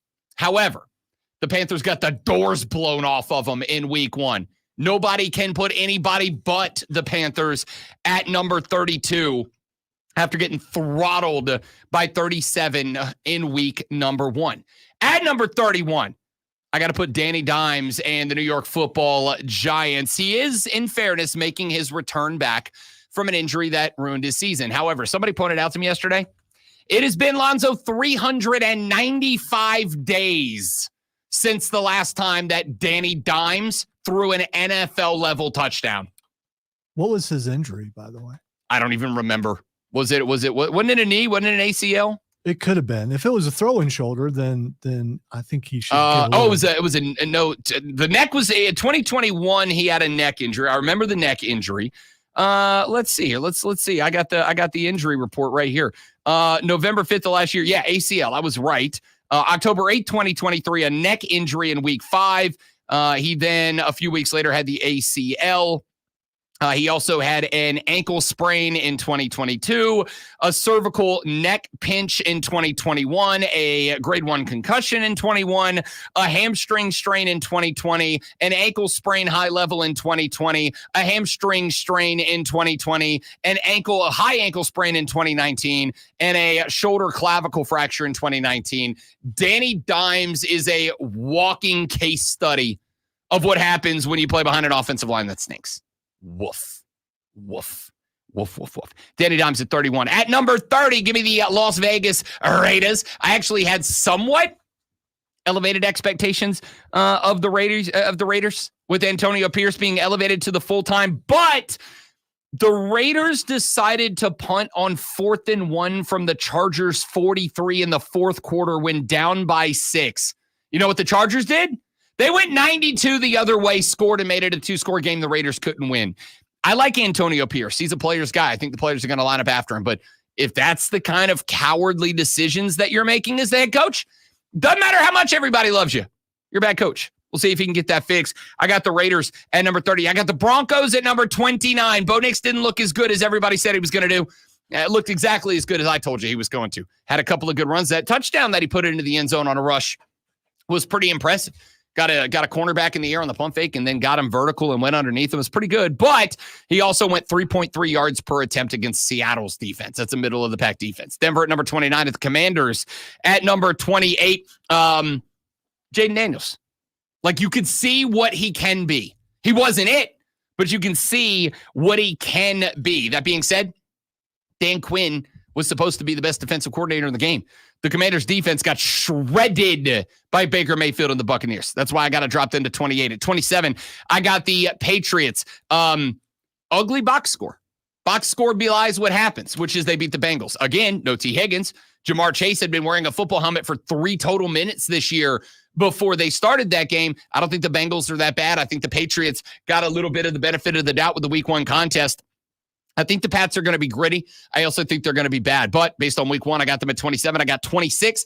The Tennessee Titans. They were up 17-3 on Chicago before they just exploded and imploded somehow at the exact same time. I like the Titans this year, but Will Levis has got to get his head screwed on straight. That falling down, underarm, whatever it was, pick 6 he threw at the end of the game and then went to the ground in like a Shawshank viral moment at the end. That kind of stuff can't happen in the NFL. Listen, he threw his hands up to say, I still smell good. That's what he did. Mayo! Okay. I got the Chargers at number 25. Good debut for Jim Harbaugh, but they played Big Ten football. They ran. Now, that's what Jim Harbaugh said they were going to do. He stayed true to it. J.K. Dobbins looked like an absolute stud in this game. And by the way, the Chargers got the Panthers in week 2. Could be 2-0 on deck. I got Chargers at 25. I got the Cardinals at 24. Cardinals look dramatically better than anybody expected them to. Granted, didn't win the game. That's because Josh Allen did Josh Allen things. They got to get Marvin Harrison Jr. involved. Lonzo sent me a hilarious tweet. It said, all Marvin Harrison Jr. highlights, and it was just him running butt naked wide open and not getting the football. They got to fix that. Number 23, give me the Indianapolis Colts. Anthony Richardson, that 60-yard touchdown pass showed you exactly what he can do. Didn't look super impressive outside of that. There was a lot of ugly for the Colts. They can clean it up. Number 22, the Minnesota Vikings. How about Sammy D? Sam freaking Darnold outperformed Danny Dimes, Justin Fields, Deshaun Watson, Gardner Minshew, Bryce Young, and they won the game. Did exactly what they were supposed to. 21, New Orleans Saints, 1-0. Listen to me. You didn't underestimate the Saints. The Saints are still going to stink. The Saints are still going to be bad. They played Carolina, who's got a lot of growing to do. We knew that coming into the year. But you put up 47 and played a good chunk of the fourth quarter with your backups. They deserve some credit. They get it going to 21. Number 20, Jacksonville Jaguars. Travis Etienne got the ball stripped out on the goal line. That would have changed the game. You put your team at 21. Dude, come on. Where should I put them? They beat Carolina. Yeah, but a team you have been pooping on all season. But it's one of the biggest beatdowns in a long time in the NFL. Don't disagree. They do it again and they beat Dallas this week. They'll go up to about number 10. Wow. Okay. Beat Dallas. Beat Dallas and prove it. But until they prove it against the real NFL team, I'm not there yet. All right. Jacksonville at number 20. If it wasn't for the ETN fumble, I think they would have beat the Dolphins, and this would have been a different ranking. That being said, they didn't. Okay, hold on. Your rankings are bothering me here. Why? So you put a team that lost above a team that spanked another team in the NFL? Did I put a team that barely lost against an AFC favorite for the Super Bowl over a team that beat a team that has 380,000 to 1 odds to win their conference? Yes, I did. If Jacksonville and New Orleans play today, who Saints you taking? fans, come against this man. He's supposed to be one of your own. Keegan's right there. He ain't said a damn word. Ain't said a damn word. He's probably trying to pick himself up off the floor. Number 19, I'll put the Atlanta Not because Falcons. you're not capable, Keegan, but because he knocked you so far off down. Your chair. Number 19, I got the Atlanta Falcons. To be honest with you, no, you know what? I'm going to flip those two. I'm going to go 20 Atlanta. I wrote these down last night, and I was very tired. I'm going to flip those two. I'm going to go 21 Atlanta, 20 New Orleans, 19 Jacksonville. Kirk Cousins looked like Kirk Cousins. Again, I'm going to point out no preseason work for the Atlanta Falcons. I think they will clean it up. We'll find out. I got Pittsburgh at number 18. Hey, they won the game. They went into Atlanta and won the game. It was ugly, a lot of field goals, but they won the game. Number 17, give me the Seattle Seahawks. Is what it is. They beat a rookie quarterback in week 1. Nothing really jumped off the page at me, but they got it done. Number 16, here's the thing. The Cleveland Browns defense can carry them to wins. Deshaun Watson ain't him. That offense ain't it, but they've got everything they need except the quarterback. I think this team defensively is one of the best in the NFL, and if they figure it out under center, they're going to be fine. I'll put Chicago at number 15. I ain't writing Caleb Williams off after his one game in the NFL wasn't what everybody hyped it up to be, the GOAT recruit, the GOAT draft pick. At least they won. They did win. Yeah, they did win. Wow. You know who didn't win? Green Bay Packers, but I'll put them one spot ahead of Chicago. All right, one spot ahead of Chicago. Now, I think the Packers come tumbling down. Remember, these are just based on results from week 1, not prognostications for week 2. No Jordan Love. They're probably in trouble coming up this week with Malik Willis. But based on what I saw in a fist fight with the Philadelphia Eagles, I'm fine with them being here. I'll tell you who I think is going to look back, because I think they were in this game until one of the best teams in the NFC took them out of this game. I don't know if this is too high or not. I think it might be, but we'll see. The New York Jets at number 13. No issue with the Jets at 13 because they got a lot right. They got a lot wrong, but they got a lot right. And remember, the Jets stink in primetime. Robert Saleh's like 1-17 in primetime games with the Jets. They'll get it corrected. Miami at number 12. They did not look like the Dolphins of last year. Tua still had almost 350 yards. Tyreek still had over 100 yards. They're still them. Didn't look as good running the ball as I'd like. We'll find out. I'm putting Cincinnati at number 11. They're 0-1. That's a team that lost. Why, Rob? Why would you put them at number 11? The answer is because they didn't play any in the preseason. Joe Burrow ain't played a meaningful football game in a year, and you didn't have T. Higgins, and Ja'Marr Chase is coming back. Watch this team blow the doors off next week.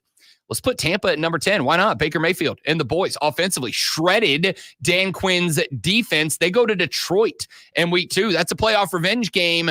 I do think they'll come down a little bit because I think Detroit wins that game, but we'll find out. Number 9, the LA Rams. They rebounded against the Lions on the road and made it a game. And number 8, the Dallas Cowboys. Yeah, you beat up on Cleveland, a team that I've got in the top half of the league right now. It's a good win. I'm not ready to put them up there with Detroit. They got to prove it's going to be consistent behind Dak this year. And again, CeeDee Lamb and Tony Ferguson are the only weapons. We'll see if they continue that. They got the Saints, two teams I have question marks about. And number 6, I'll put the Baltimore Ravens. Went to Arrowhead, couldn't get it done. All right? Couldn't get it done. Had chances. Lamar both put them in a position to win it, but then blew it when it was his time to win it. I still think they're really good. I'm just not ready to move them up.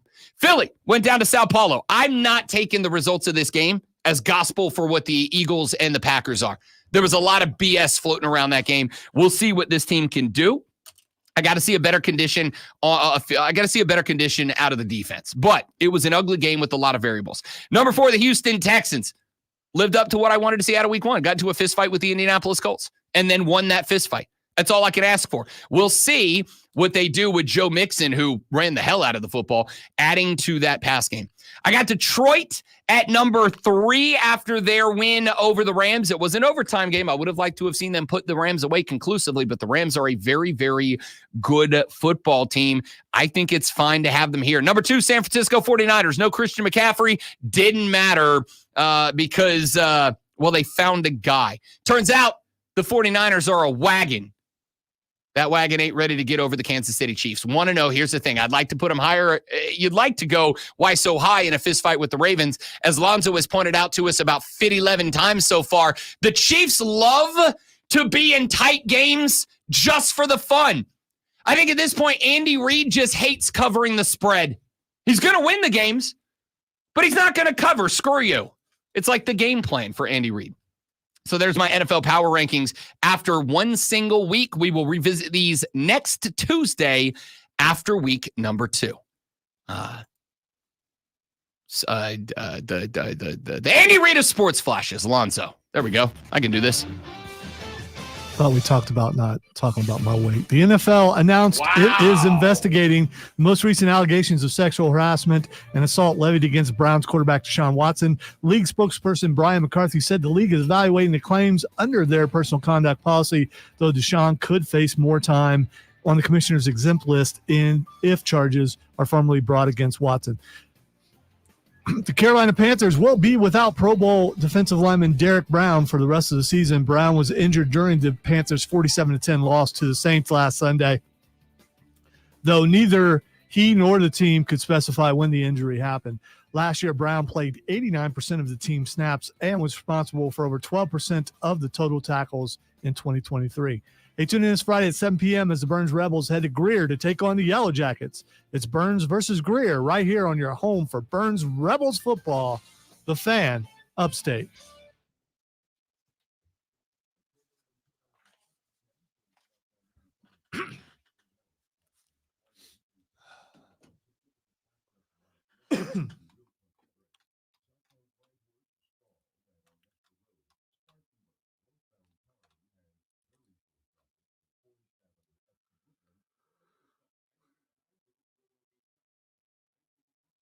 Come on, Bill.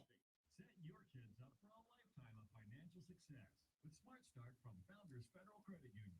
Just like learning the rules of football, understanding money management is crucial. Our Smart Start products and educational resources help teach kids the basics of saving, budgeting, and smart spending. Give your young MVPs the skills they need to move the chains on their financial futures. Learn more at foundersfcu.com/smartstart. Federally insured by NCUA. Membership qualifications required. Terms and conditions apply. Mad World Haunted Attraction is now open. Voted one of America's top haunts and #1 in South Carolina. Located in Piedmont off I-85 exit 35. Grab your friends and get ready to scream. Buy your tickets now at madworldattractions.com. Did you know you can use your own body's healing properties to revitalize your achy joints and get you real lasting pain relief? Hey, it's Charlie James. I'm talking about advanced regenerative medicine at QC Kinetics. If you're tired of arthritic pain in your knees, your hips, your back, or your shoulders, this is something you need to check out. Everybody's talking about regenerative medicine, and the local medical professionals at QC Kinetics are experts in these amazing treatments. People are raving about the results. You can enhance your joints, improve mobility, and get back to doing all the stuff you love without pain and without drugs or surgery or downtime. Under the leadership of Medical Director Dr. Mitchell Scheinkamp, QC Kinetics is the nation's leader in this exciting breakthrough. Bo Verthro-Nix. Well done, Keegan. Bravo.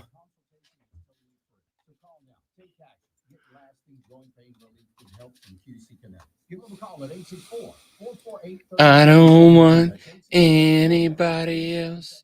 When I think about you, I touch myself. Oh, I don't know. You probably shouldn't sing that after having left the room for a while. I got nothing. It's I probably got not a good move on your part.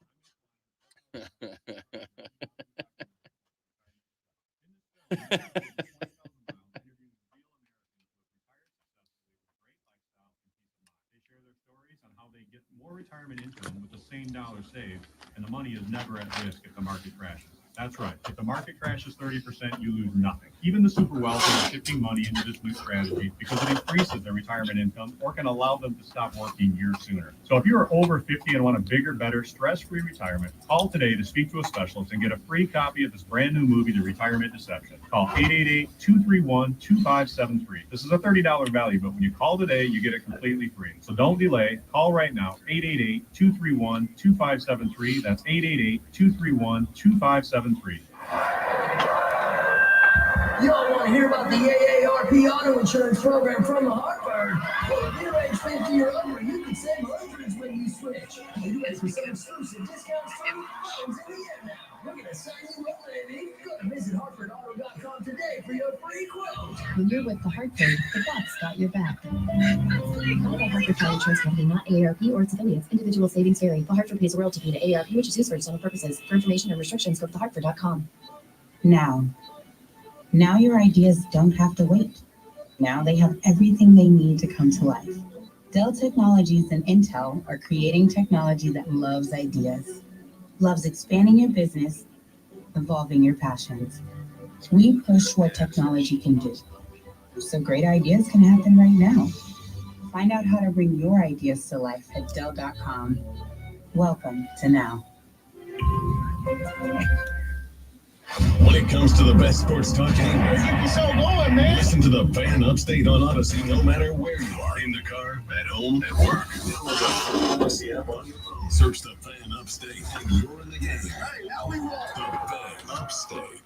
The Fan Upstate. WYRD Greenville. WORD Spartanburg. WFBC HD3 Greenville. W249DL Greenville. W246CV Spartanburg. Upstate. Odyssey Sports Station.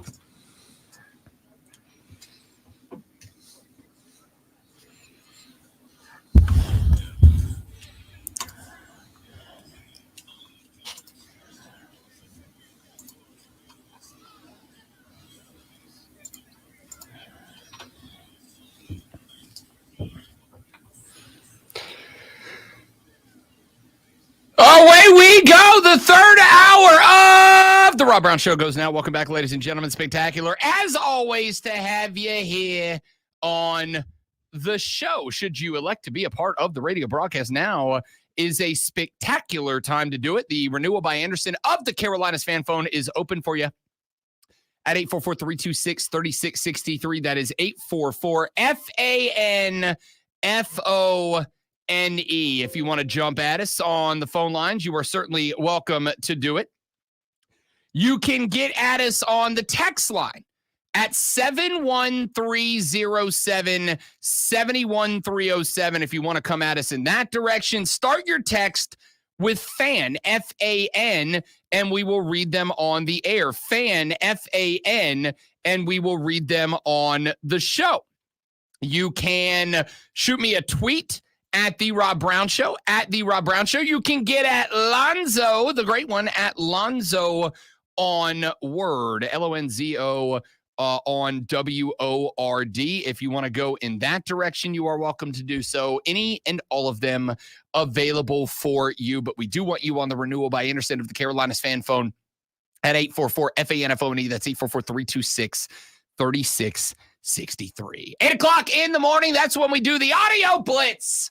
Some of our favorite sound that we have collected over the past 24 hours and let you listen to it and get some thoughts. Let's start with this one. Couple of Panthers pieces of audio. Deontay Johnson came to the podium after the Saints thrashed the Panthers, and there were plenty of questions. There were questions about preparedness. There were questions about how ready were you? How ready was the game plan? How'd you fit in? There was one quote, very quick quote, about 10 seconds long, that Panthers fans heard, and they latched onto. I am going to ask Lonzo for his knee-jerk reaction to this statement from Deontay Johnson. To me, it was kind of easy, other than like Pittsburgh's training camp. I mean, I don't know, but I feel like I still got the same amount of work in here. So it wasn't nothing different that I haven't already been through. Deontay Johnson saying that Carolina offseason camp was easy. Kind of easy. Kind of easy. I mean, to me, so- it was kind of easy. Yeah. So it's not easy. It's just kind of easy. which is not quite easy. Do you have the knee-jerk reaction to that a lot of Panthers did online? A lot of Panther fans were like, "Oh, okay, worst season in the history of a questionable franchise," and you come in here and you don't work hard. I was like, I think the point from Deontay here wasn't that camp was easy. I think it was more along the lines of it was easy for me to get into the flow with this team. I didn't feel like I had to come in as the new guy, as the new pickup, and relearn everything I've ever learned as a football player. I feel like, and I get it, Panther fans are super sensitive right now. He did say at the end it's not much different than what it was in Pittsburgh. So that goes along the lines of what you're saying, that he was just saying training camp's training camp. Yeah, I agree. And that's the way I took it. But a lot of Panther fans up in arms. What do you want them to come in and say, listen, man, this is so much more difficult. They push us harder here. I'm having to learn a very complex thing. I mean, I don't know. What do you want? I mean, I honestly think that is what they want. I think they want Deontay to come out and go, "Hey, man, listen, we busted hump. It was tough, long summer, yada, yada, yada." But it is what it is. The Panthers yesterday taking strays everywhere. They made an appearance twice on the Pat McAfee show yesterday. One of them was after Sheena Quick. Last year we started making fun of the fact that the Panthers you could buy a ticket to a Panthers game for $1 late into the season. Apparently, people are selling their tickets right now for less than that. But that team sucks, and there is not a lot of hope. They're actually selling tickets for $1.80 right now. That's right. Two.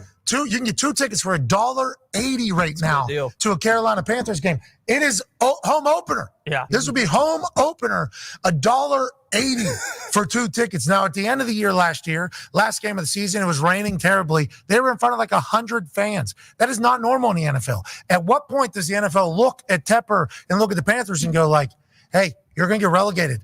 You remember what happened to Burnley, okay, when they were up with the big boys and then they get dropped down in a championship? We might have to do that to you. Yep. You're embarrassing us. Whenever they show the stadium and it was completely empty last year, it looked like a COVID game. Yep. Now, $1.80, nobody in the NFL wants like that. Everything in the NFL is like this. Everything in the NFL is like this. Ratings, merch, sales, money, platforms, you name it. These guys can't sell a ticket down in Carolina. Oh. That is not good news for anybody down there. Well, and it's not like the game was close at any point.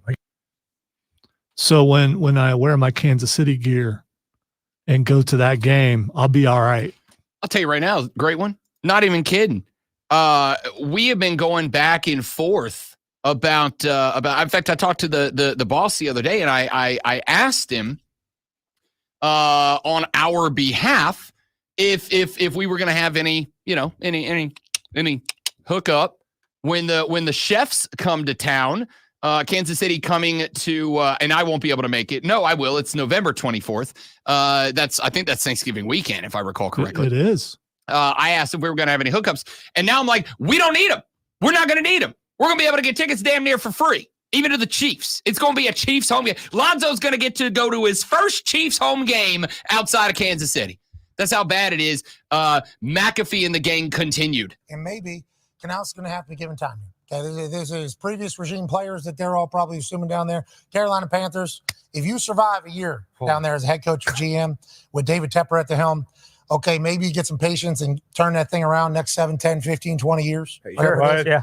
But, boy, it looked bad. 30-0 at halftime. Yep. 30-0 at halftime against the New Orleans Saints, and I'm sure Carr's going to take this as disrespect. I don't think any of us had high hopes for the New Orleans Saints going into this year, and they should take that as disrespect. We completely understand that, and they probably talk about that, how nobody's talking about them, nobody's talking about 30-0 first half, first game, division opponent. NFL. That in the professional football world, you would hope that something would just go a little bit better for the Carolina Panthers. Those fans down there got to be about ready to puke. I saw Luke Combs put out a tweet. Okay, New Year's Saint. All right. This is gruesome. Yeah. What a way to describe it. That is what Lacombe said. It was gruesome.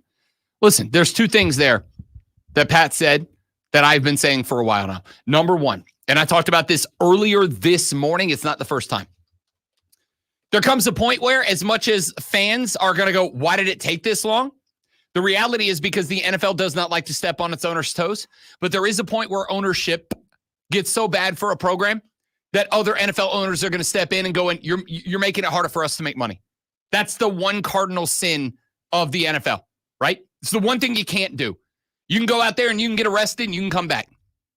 You can go out there and do a bunch of dumb stuff in the media. You can come back. You can go out there and you can be divisive with the way you talk about certain topics in the world, and you can come back. The one thing you cannot do is make it harder for the NFL owners to make money. And if Dave Tepper, if it gets to a point that ownership feels like David Tepper is making it harder for them to make money, that's the point where they will step in and go, yeah, you don't get to run this anymore, right?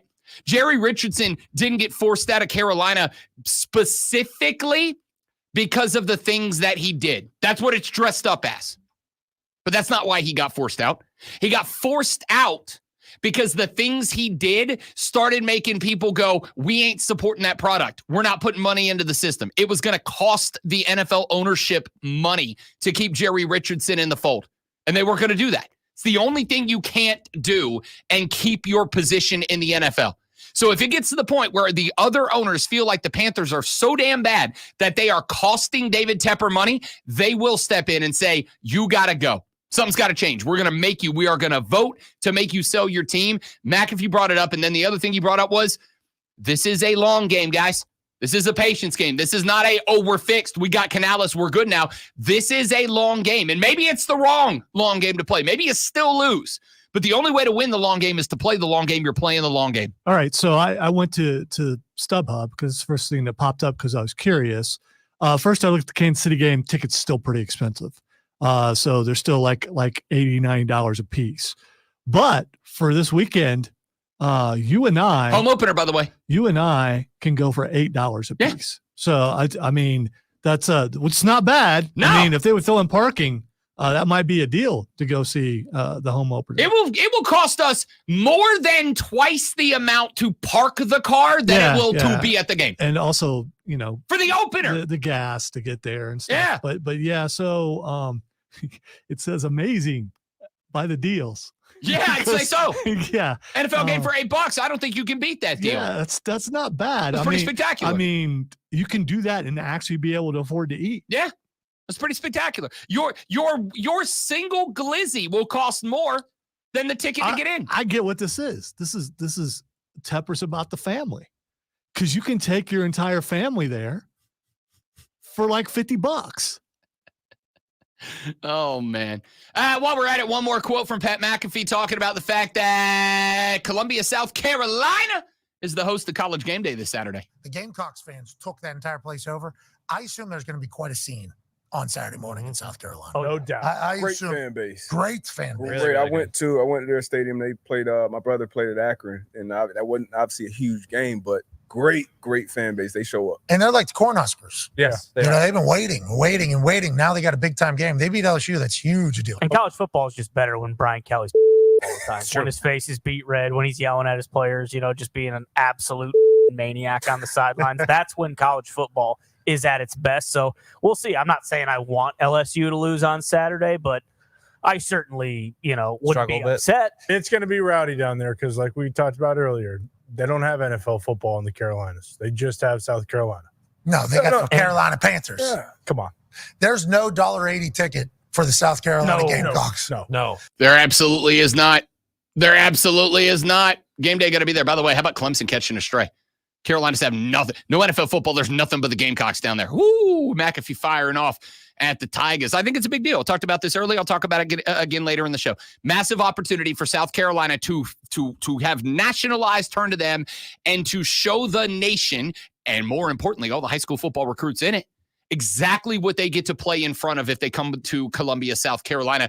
Do not waste this opportunity. And Gamecock fans, this is fun because very rarely is it directly on you, right?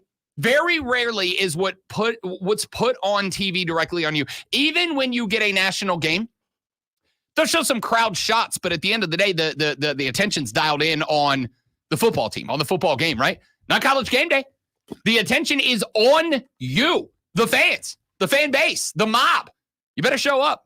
You better be ridiculous, because these are the types of things that you get a high school senior somewhere who's going, I really want to be able to play in front of one of the best fan bases in the country.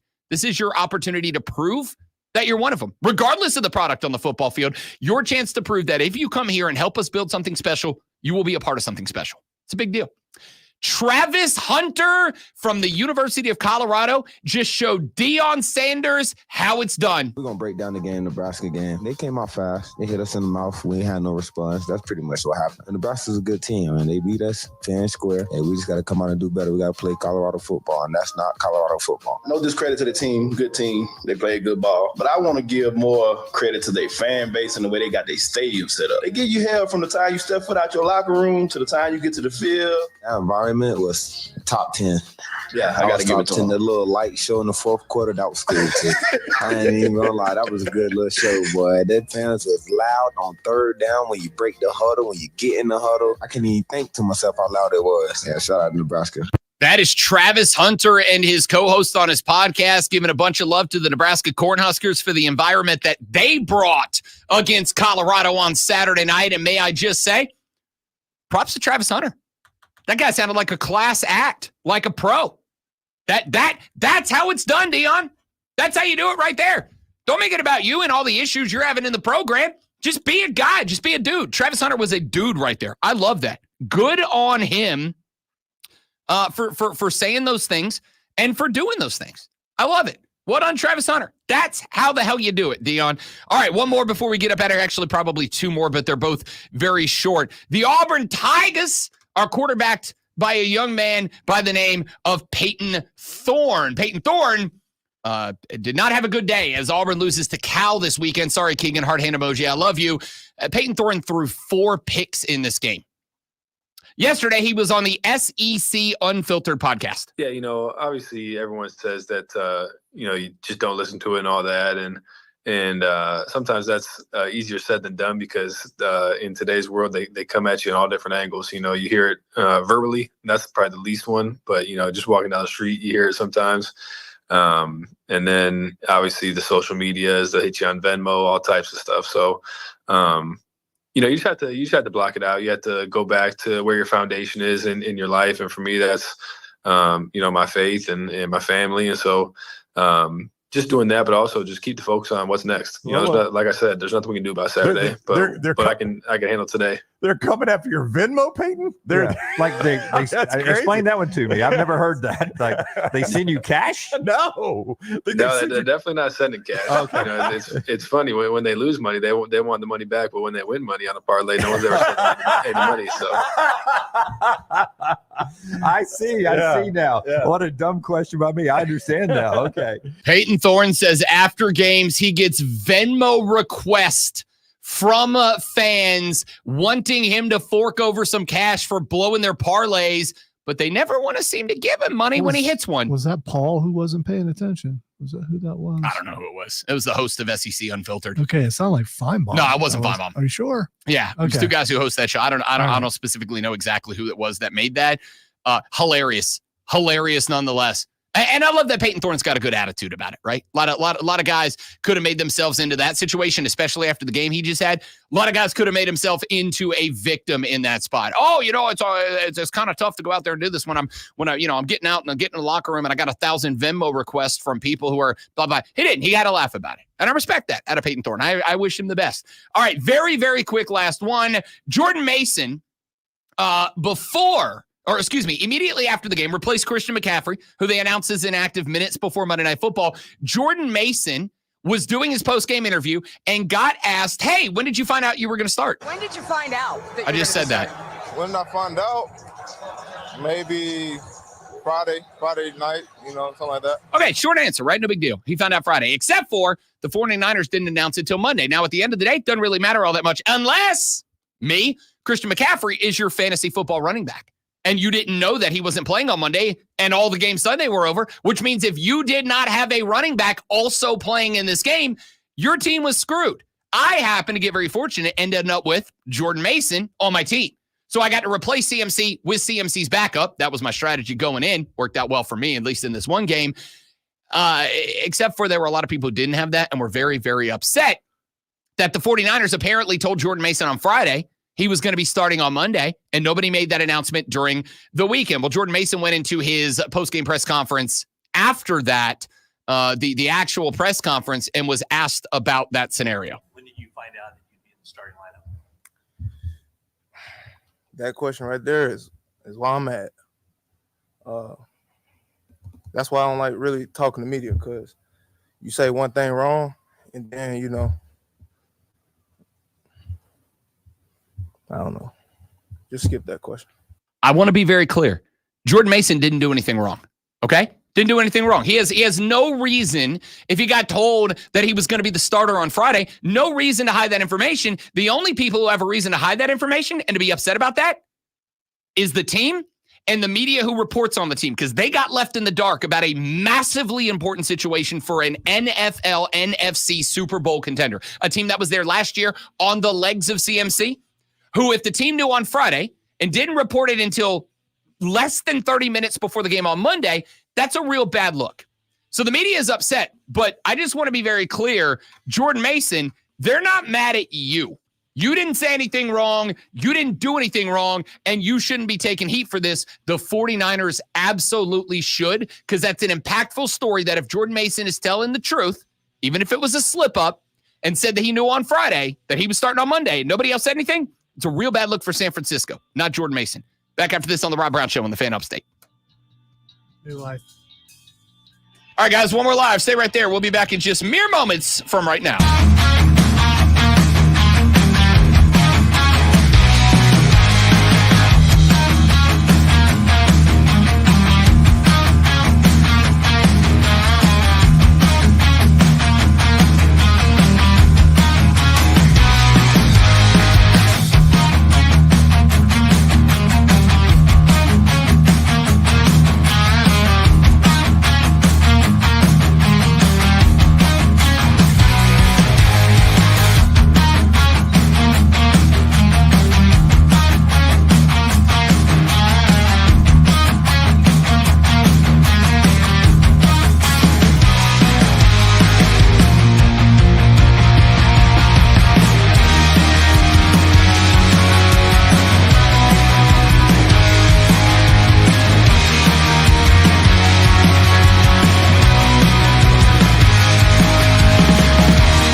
Retirement doesn't have to be complicated. Are you sick of all the fancy charts and investments?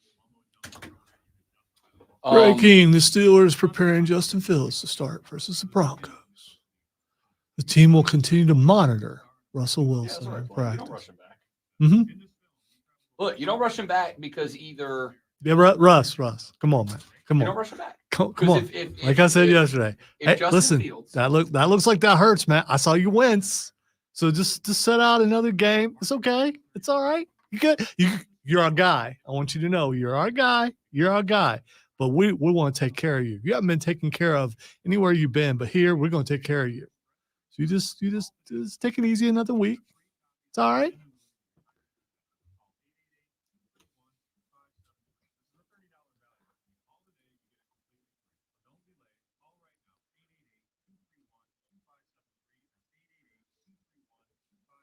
Or they're saying, hey man, we're going to set you up as the hero. Here's what we're going to do. We know Justin Fields is going to fail eventually.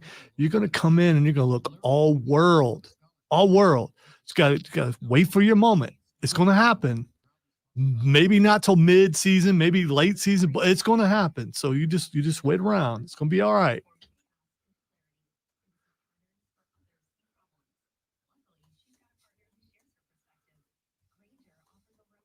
Just think, Russ, you used to have an office you could go hide in.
Wow. I wonder where that fat hog Piper Niven was during this match. She said, busy shagging your mom because your dad is a disappointment like you. I don't know if that's really her, but that's a good comeback.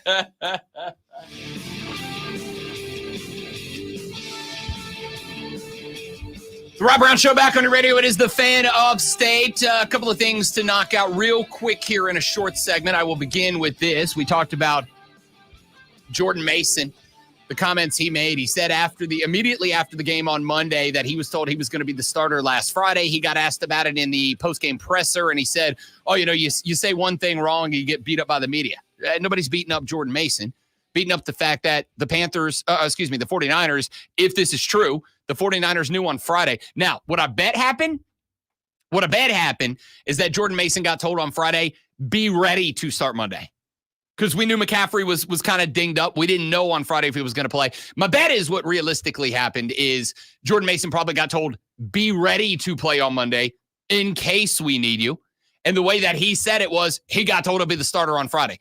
My bet is San Francisco told him, get ready. And that was it. But point here is, if it turns out that San Francisco knew on Monday that this was going to be the case, and did not tell everybody that this was happening, yeah, then they're gonna not look great.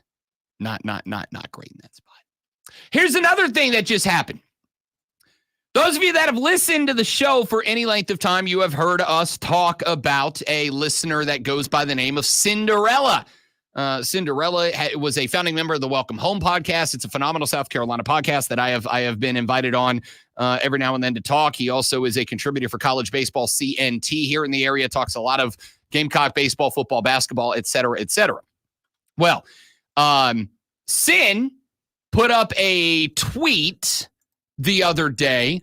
The tweet from Sin said, former South Carolina wide receiver and current WWE superstar Mitch Belton, a.k.a. Trick Williams, has been pulled from live WWE events this weekend. Looks like we might have our guest picker for College Game Day. Hashtag whoop that trick. Well, that's a post. That's interesting. Uh-huh. I like it. Uh-huh. I like it. Yeah, man. Trick has since retweeted, posted that tweet with the sideways eyes emoji, like the I see you emojis, like the I'm looking at you emojis. Do we have our guest picker? Remember, guest picker, like usually always somebody connected to the university in question, maybe a celebrity, musician, movie star, former athlete, whatever. And the thought was that it was going to be Dawn Staley, because Dawn Staley's Gamecocks this week did their visit up to the White House, met with President Joe Biden this week. They are, I said Joe Biden, didn't I? Joe Biden. This week at the game against LSU, they're going to be honored on the field for the Natty. You're going to get some words for that from your people. Okay. Liberob strikes again. They're going to be honored, the women's basketball team, on the field during the game on Saturday against LSU. And so the popular thought was that it'd be Dawn Staley. But now WWE superstar and former Gamecock wide receiver Trick Willie Style responded to one of our listeners, one of the Armada, Cinderella, with the sideway eye glance emoji when Sin reported. So I asked Sin, I'm like, yo, my guy, did you just break Game Day's guest picker for Saturday? And he said, IDK LMAO, I have a friend who knows WWE people, and he told me Trick was pulled this weekend. And, well, I made a tweet, and here we are, LMAO.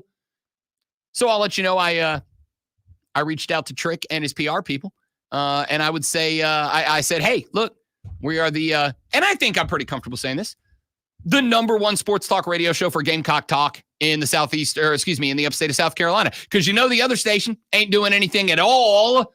And I would say, we had friend of the show, Shane Beamer, on. We've had Dawn in the past.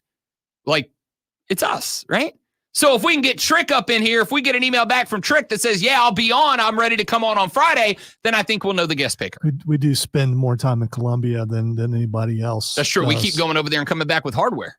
It's kind of a tradition of the show at this point. All right. So we'll let you know if that happens. And before we go to the break, I'm just going to say this very quickly. I'm not going to spoil it for you. Maybe a little bit I am. Lonzo and I got a text yesterday as we get set for Friday Night SmackDown coming here to Greenville, South Carolina, Bon Secours Wellness Arena, October 11th of this year. We got a text yesterday saying, hey, would you guys like to have these two wrestlers on as guests in the next couple of weeks? And I said, yeah. Now, I'm not going to tell you who it is.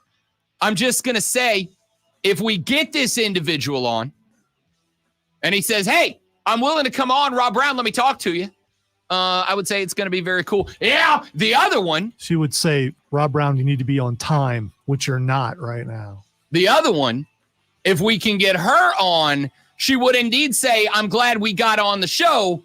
It's my time. Now, I'm not going to tell you who they are. Yeah, dummy. But it's her time. We'll see how that shakes out. Rob Alonso, the Rob Brown Show. Chipper Jones has got things to say about the Braves. I'll tell you what they are when we come back on the Fan Upstate.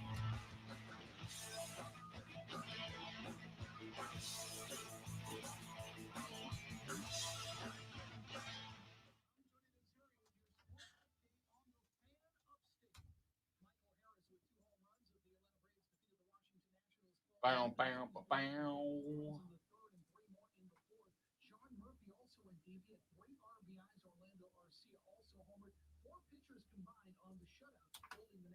to just 3 hits. NASCAR running at Watkins Glen in upstate New York on Sunday to go bowling at the Glen. 90 laps around the 7-turn circuit with 141 feet of elevation change. The race is also the second race. Football Saturday, South Carolina home to take on number 60 LSU. The Gamecocks off to a 2-0 start after their win over the weekend against Kentucky. Furman will be home on Saturday. They'll take on Stetson, while Wofford will be home as well, taking on William and Mary. Clemson has the weekend off. Download the Odyssey app and search The Fan Upstate. Then listen anywhere on your phone. I'm Tony Desiri, and that's your sports flash on The Fan Upstate. Up to the minute upstate traffic. The Cordell and Cordell Crash Cam shows an accident. Spartanburg, westbound I-26 and I-85 exit 18. Spartanburg, the intersection of East St. John and North Orange, jammed up in all directions. Southbound 85 plugs up just past the 101 down to Cullen Road. Southbound 276 Malden Road is slow past 385. From the News Talk 98.9 WORD Traffic Center, I'm Bill Brooks on The Fan Upstate. You don't hear the radio ads about the IRS. They tell you to be afraid, to be scared, and they try to frighten you into calling.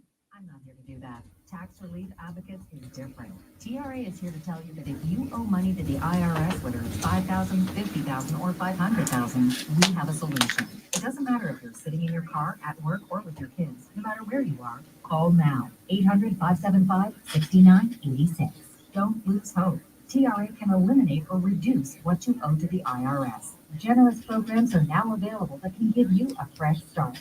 Our passion is taxes and helping individuals fix their IRS problems. We have over 1,000 5-star reviews on Google and an A+ with the Better Business Bureau. You don't need to be afraid of the IRS any longer. End your tax nightmare today by visiting us online at TRA.com or call 800-575-6986. That's 800-575-6986. Tax Relief Advocates. Real solutions for real people. At Ingles Markets, we support Beats Pals, a nonprofit organization dedicated to raising awareness about PTSD and supporting local veterans' families who need it the most. To learn how you can support a scholarship today, visit HeatsPals.org. That's HeatsPals.org. Proudly sponsored by Ingles Markets.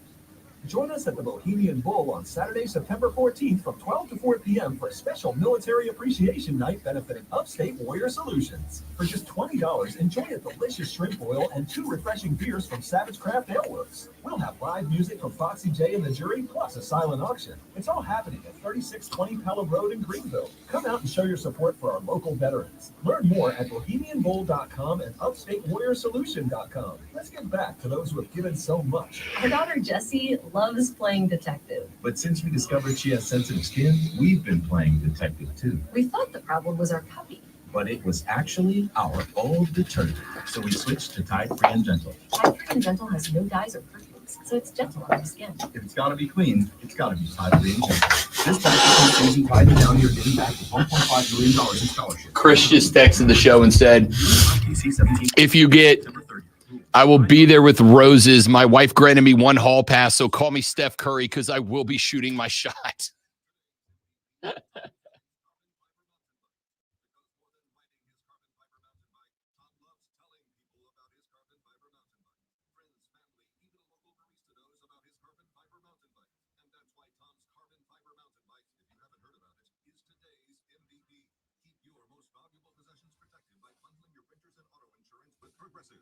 Progressive Casualty Insurance Company affiliates and other insurers not available in all states.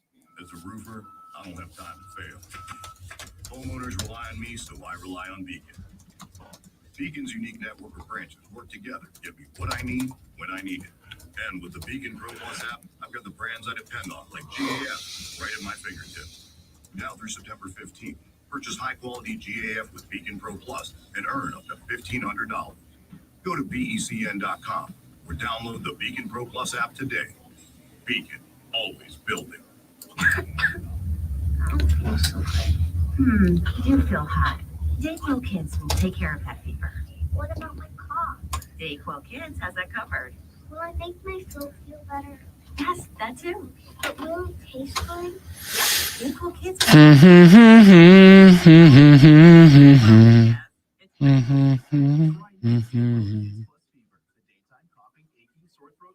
Just for kids medicine. Safe for Kids 6 Plus. Use as directed. Progressive presents Renter's MVPs. Most valuable possessions.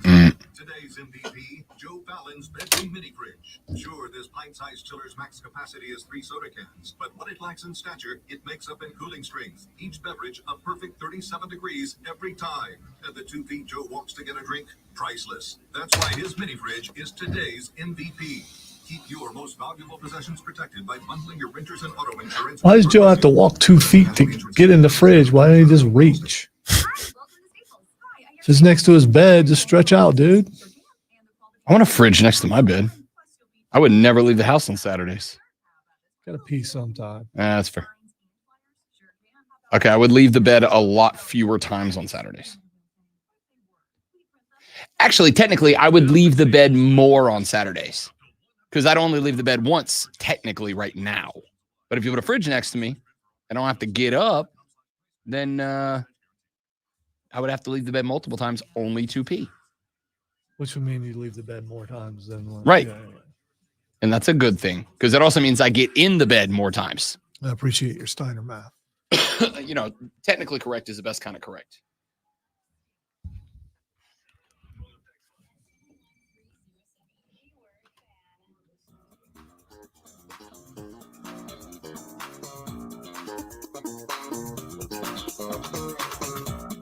All right, we're going to get to the Chipper Jones thing here in just a minute with a little game we like to call, okay, stop. No, that's not true. We call it Hole Up. That's right. I forgot. I changed the name of the game. Called it Hole Up. But before I do, got a text from Chris during the break. UNC Chris said, if you get, Chris figured out who I was talking about there. Obviously thinly veiled, but, he figured it out. He said, if you get her, I will be there with roses. My wife granted me 1 hall pass, so call me Steph Curry because I will be shooting my shot. Chris? Let me tell you what. You want to call yourself Steph Curry because you're going to shoot your shot? That's fine. Call me Draymond Green because I will stomp you before you get between me and that conversation. All right. First of all, you both will be broken into pieces because of her boyfriend. Willingly so. You two. Willingly so. You two together. She's with Giovanni, right? Allegedly, if we're talking about that person. No, she's not. She's with your boy. R-Truth? Dude. Oh, that's right. That's right. Ludwig. Yeah, that guy. -2% body fat. I get it. It's funny when you were hinting at somebody, suddenly a video of her and Ludwig just showed up on my feed. We're influencers, bud. We're influencers. I told you, we're influencers. I've never seen them together. But she's like driving in the car. They just bought a TV, and he's all leaned over with the TV on the back of his head. Chris said, you're getting married. Let me have this one. I'm a Panthers fan. God, have some sympathy. All right, let's talk Atlanta Braves here for just a minute. The Bravos do get a win last night, 12-0. They shut out the DC Nationals. Reynaldo Lopez forced to leave the game after just 1 inning with shoulder tightness. His velo on his heater dropped from where it hovered around 96, 97 down to the upper 80s, low 90s before he got yanked from that game. The Braves bats got hot, though. A bunch of hits and 4 dingers in that contest. Well, before that happened, and maybe this was the inspiration, IDK, but before that happened, Chipper Jones was online and had some comments about the Braves. We're going to play a little game we call Hold Up. Game's very simple. It's an excuse for me to play longer form. Okay? I'm going to play some audio from Chipper. We're going to stop it at various times by going, hold up, and responding to whatever Chipper had to say. Chipper had this to say about the Atlanta Braves, the Braves team that he was working for as like consultant / assistant coach, and then stopped doing that. Chipper gave us some insight as to why. Working with the Braves for the last couple of years, it's very frustrating. Stop. Hold up. Watching the Braves this year has been frustrating. Continue. It is very frustrating. I can't stand giving away outs. I can't stand strikeouts. I can't deal with guy on third, less than 2 outs, not hitting a ground ball to shortstop or second base to get that run in. I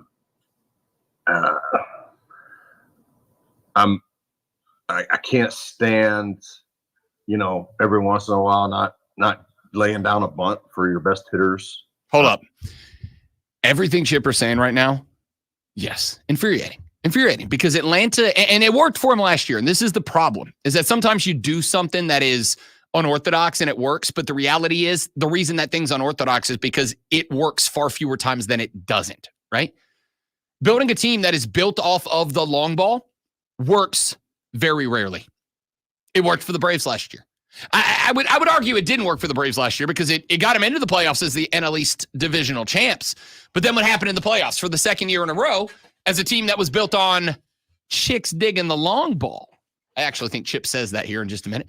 A team built on chicks digging the long ball gets into the playoffs. The long ball ain't there, and they don't know how to play small ball. So they get run by the Phillies twice. Chipper is spot on right here.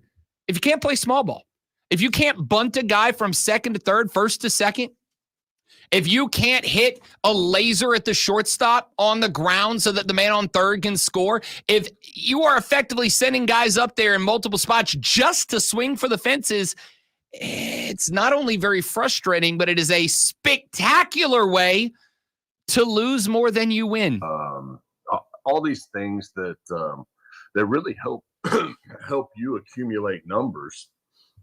They don't care, 100 RBIs. So what? I want to hit 40 dingers, and this is truly a chicks dig the long ball kind of era. I think having worked with Alex Anthopoulos, they want slug and they want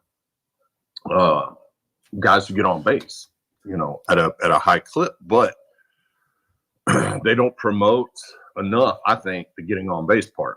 In order to score runs, you got to get those guys on base. Hold up. Right. This is what I have been screaming, shouting, hollering from the rooftops all season long. You built a team predicated on hitting the long ball. And when the long ball ain't happening, at some point, you've got to be able to change it up. And Atlanta can't right now.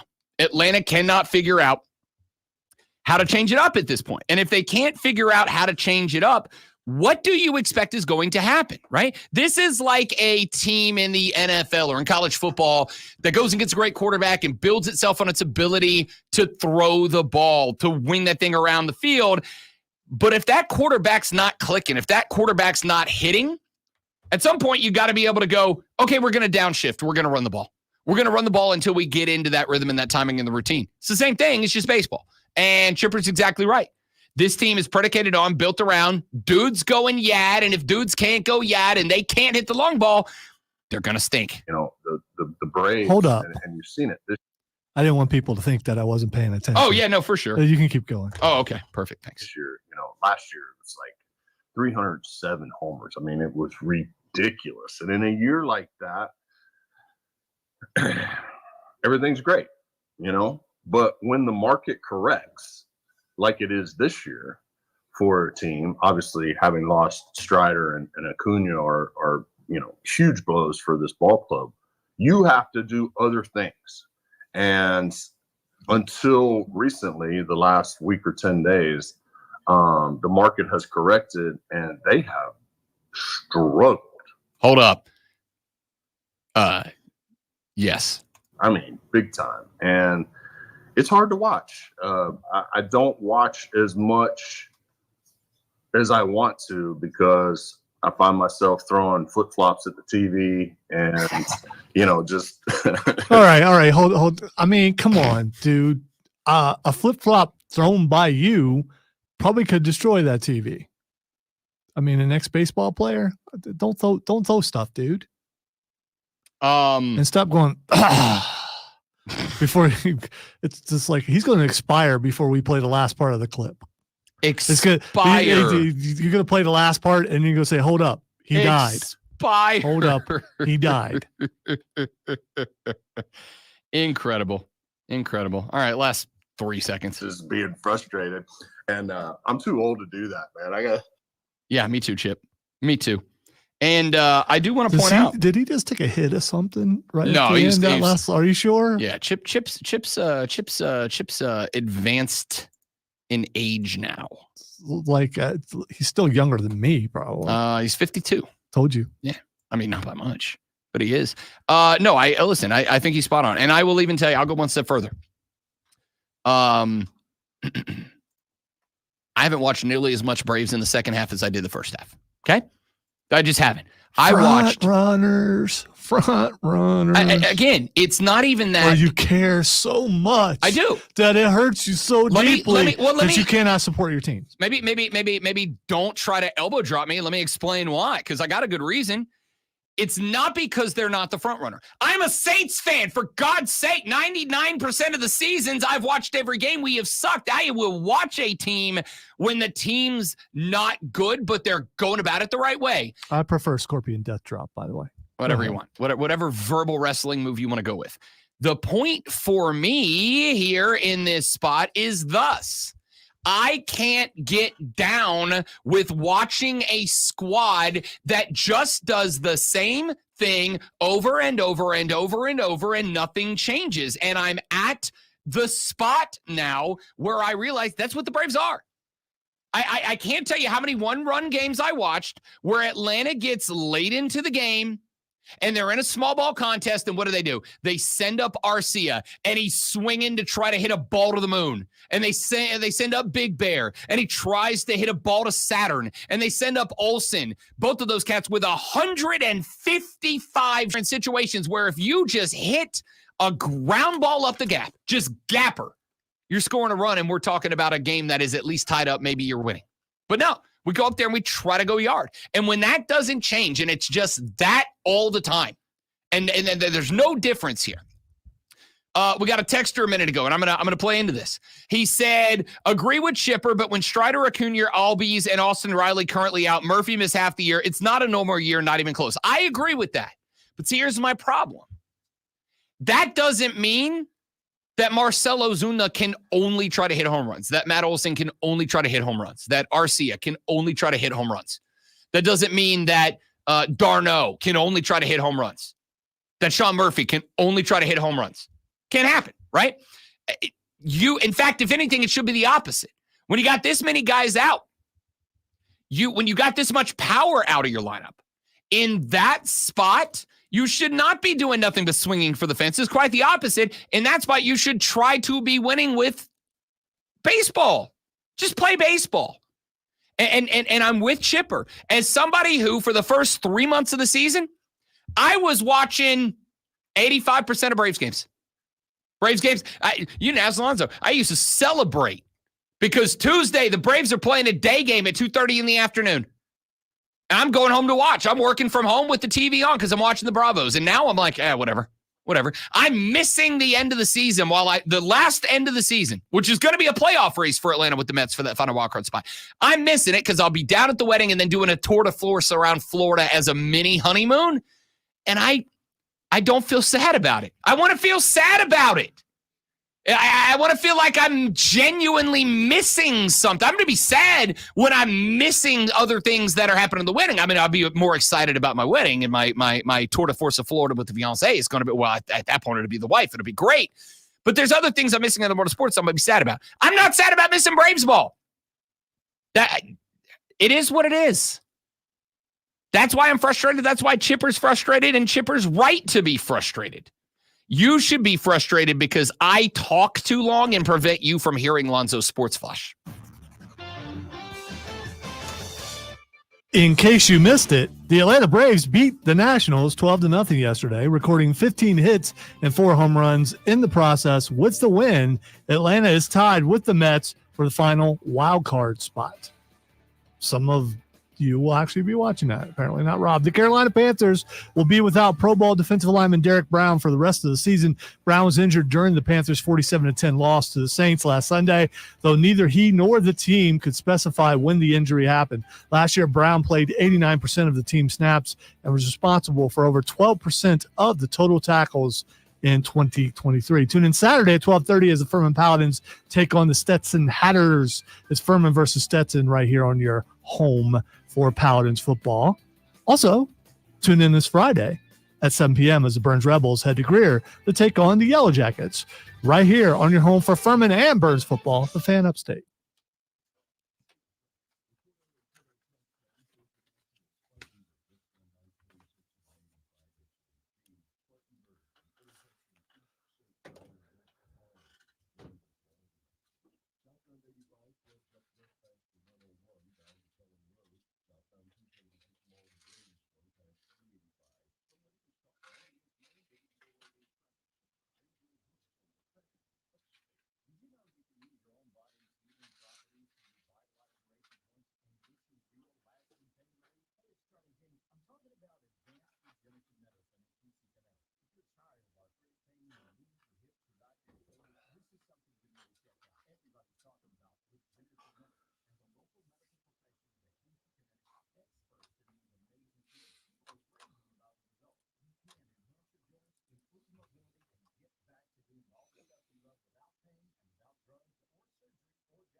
Give them a call at 864-448-3772. 864-448-3772 in Greenville at Nashville.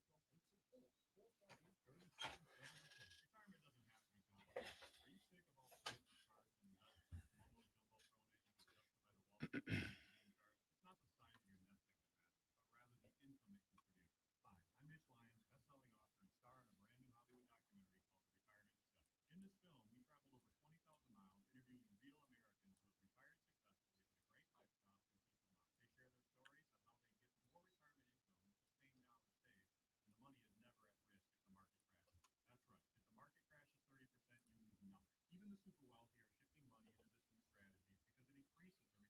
Except for the 49ers didn't.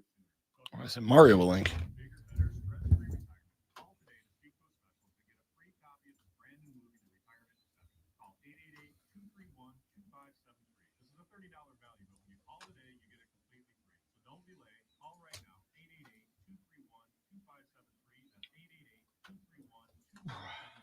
It's the Labor Day sale for the Upstate Golf Cart. Right now, you can get 7 rounds of golf for just $50. With the Upstate Golf Cart, get access to premier upstate courses like Greer Golf, The Rock, Pebble Creek, The Preserve in Verde, Carolina Springs, Rolling Green, Linksell Tryon, and more. Grab your foursome and hit the course with the Upstate Golf Cart. Order yours today at upstategolfcart.com. 7 rounds of golf for only $50 with the Labor Day sale. Get yours now at upstategolfcart.com. This is an ad by BetterHelp Online Therapy. Everyone, it's Boomer Esiason. What's something that you've always wanted to learn? An instrument, a new language, how not to burn pasta. Whether it's big or small, imagine How not to burn pasta? Is that a big problem for people? I think it was a joke. Oh. BetterHelp is here to tell you that it's never too late to be who you want to be. Therapy can help you to reconnect with your sense of wonder because your back-to-school era can come at any age. BetterHelp makes it easy to get started with a portable phone, video, or live chat sessions you can do from anywhere. And the option to Not a thing, Steven. between sessions if anything comes up. So why not rediscover possibility with BetterHelp? Visit BetterHelp.com. Not a thing.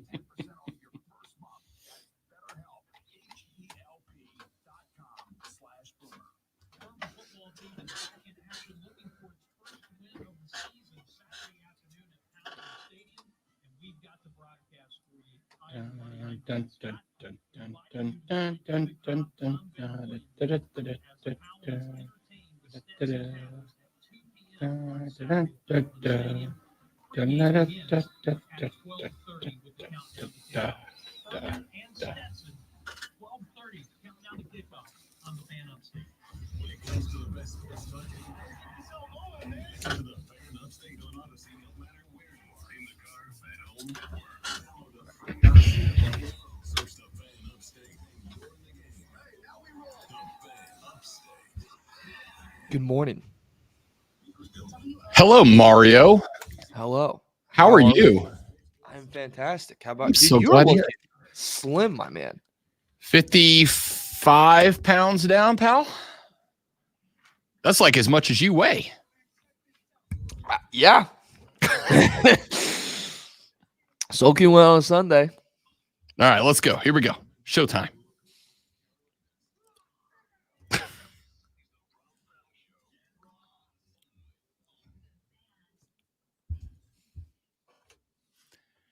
And away we go. The fourth, the final, the best of the money hour. The Rob Brown Show starts now. It is the Fan Upstate. Welcome back, ladies and gentlemen. Spectacular to have you here on the show. I am Rob Brown.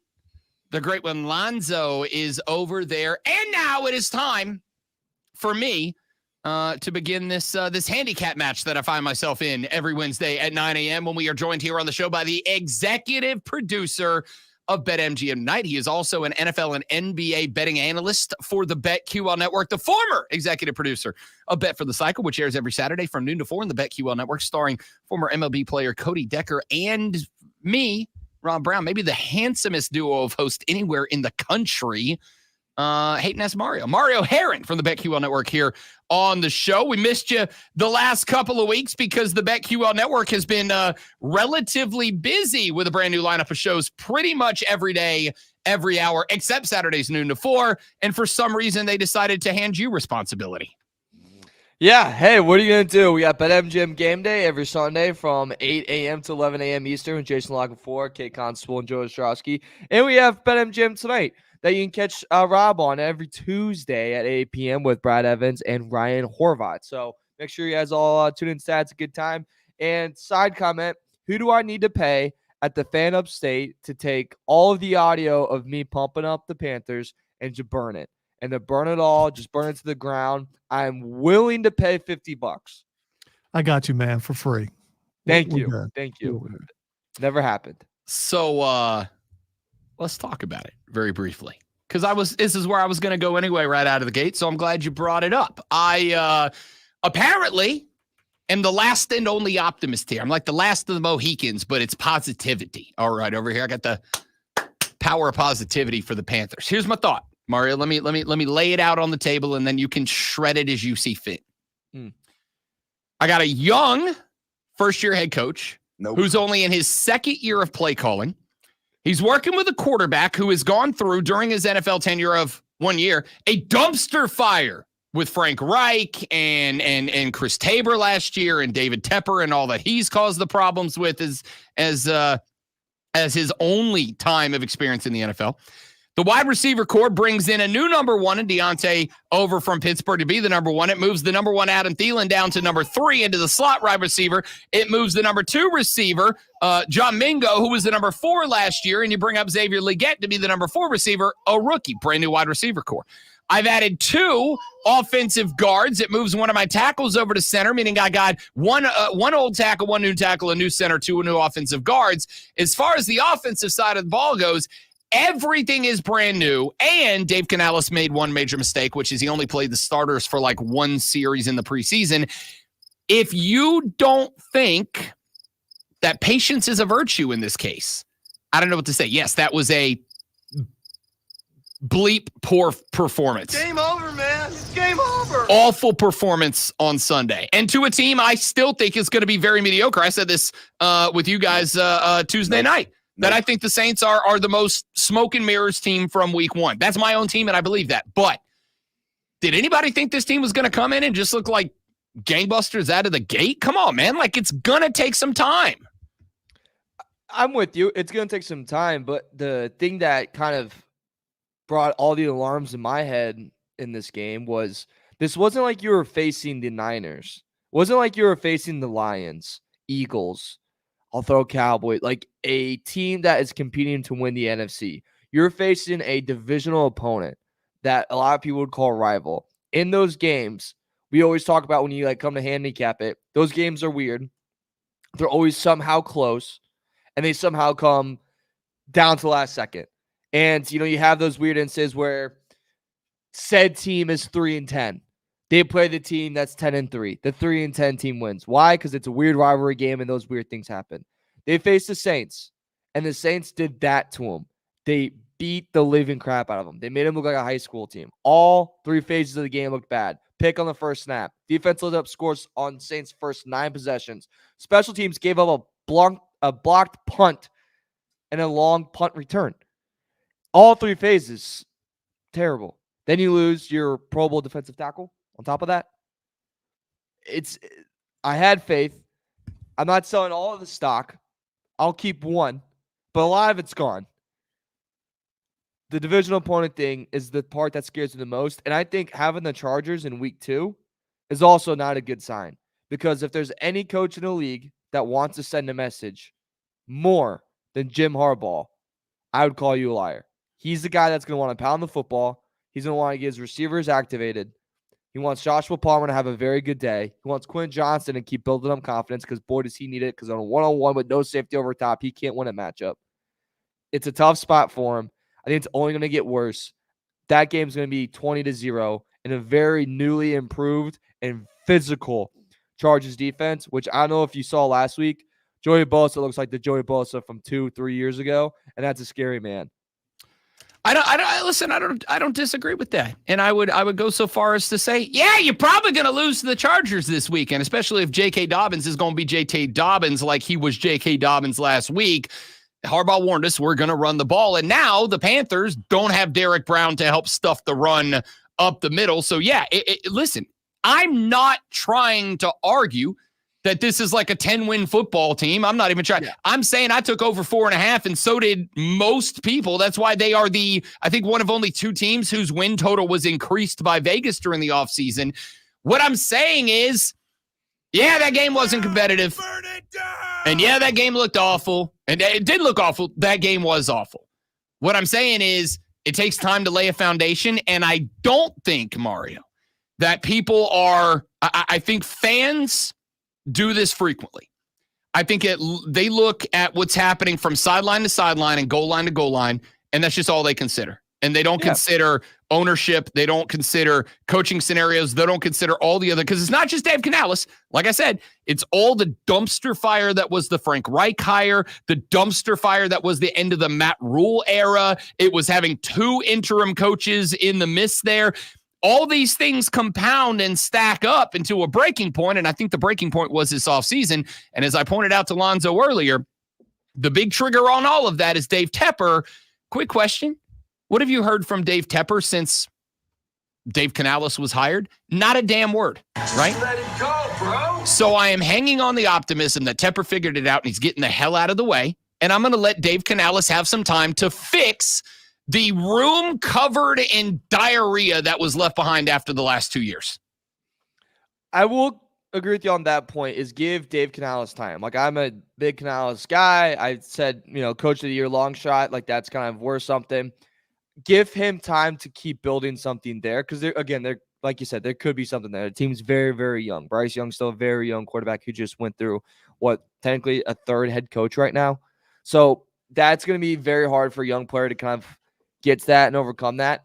And, you mentioned that receiving core. It's not like he's walked into a situation where he got Keenan Allen, Rome Odunze, and DJ Moore. Like, no, they traded away his number 1 guy and said, here's Adam Thielen, who is a career number 2 wide receiver, who's on the tail end of his career, and going, make the best of it.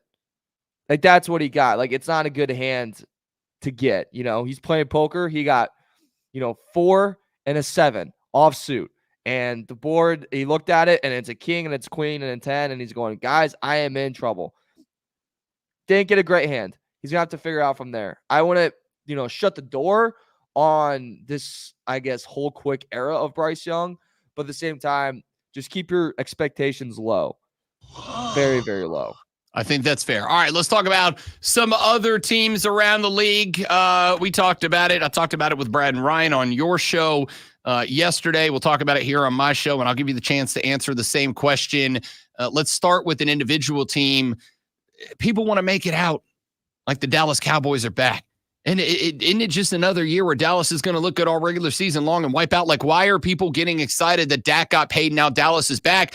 Dak was doing this last year too, and then they got wiped out by the Packers at home. Are we buying Dallas, or is it just another year of the narrative? Another year of the narrative. I'm old enough to remember last year when in week 1 they beat the Giants 40-0, and we had this kind of celebration once again. Then they beat the Jets 30-10, and again we had this celebration. Oh, and then came the Cardinals, who beat them 28-16. Something similar could happen this year to the Dallas Cowboys. They face the Saints. I think they beat the Saints. I think that's a pretty easy win for them. I think they even cover in that game. I think big regressions coming for the Saints on that end. But the Cowboys defense, let's give props to them. They looked good. They picked off Watson twice. They only allowed 93 rushing yards. They looked very, very good. On the flip side of that, they played a Browns team where Deshaun Watson is not even 2% of the player he used to be. And then you have their best offensive player is still not back for the Browns and Nick Chubb. So are we really going to validate that win? Are we really going to hold that high for the Dallas Cowboys? I'm not going to. I still don't believe in Mike McCarthy at all. I don't think he's a good coach.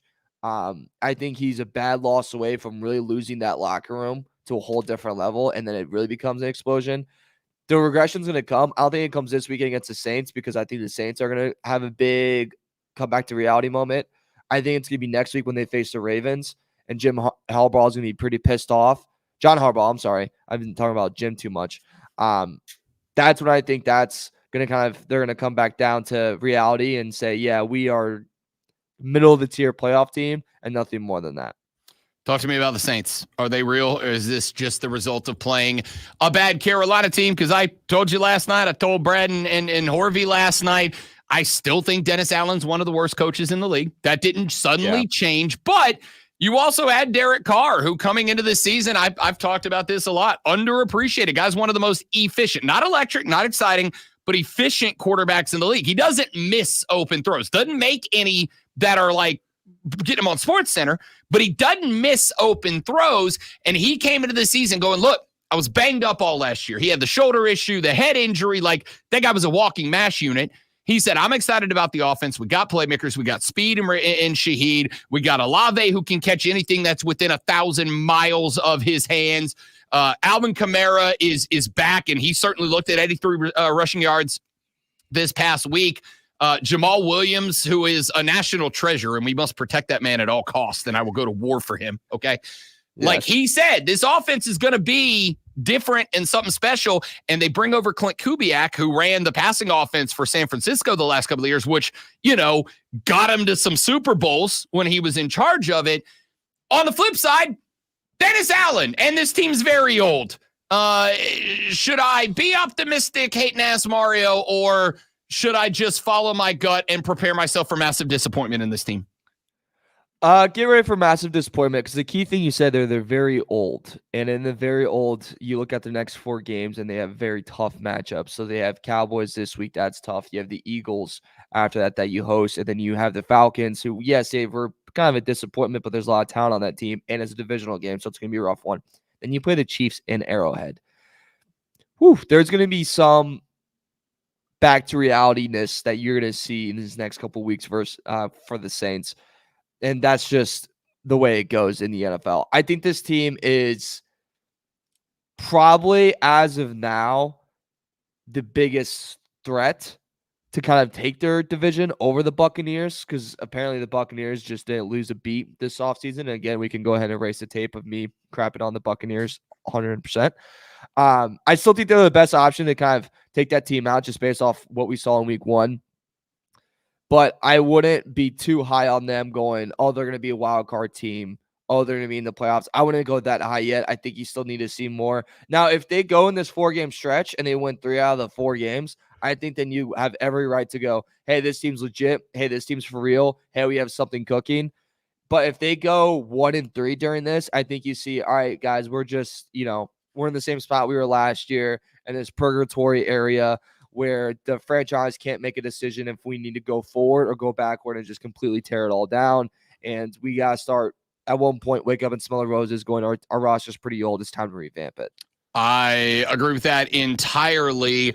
And I to the point that because of what I said to Dallas a minute ago, like even if New Orleans goes to Dallas and beats the Cowboys, yeah, the vibes get high. It doesn't mean I'm ready to go Super Bowl champs, but like the vibes will certainly pick up.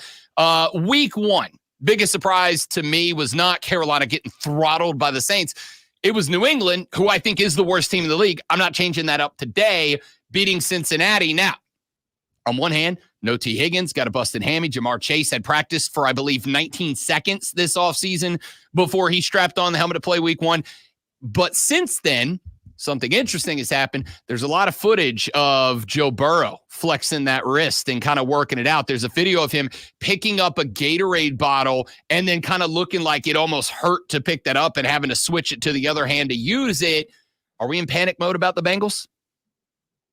So before we get into any of that, let's just all take a second to remember that Zach Taylor is 1-10 in the first 2 weeks of the season. So they've never been a team that starts off strong in the Zach Taylor era. They always start off slow.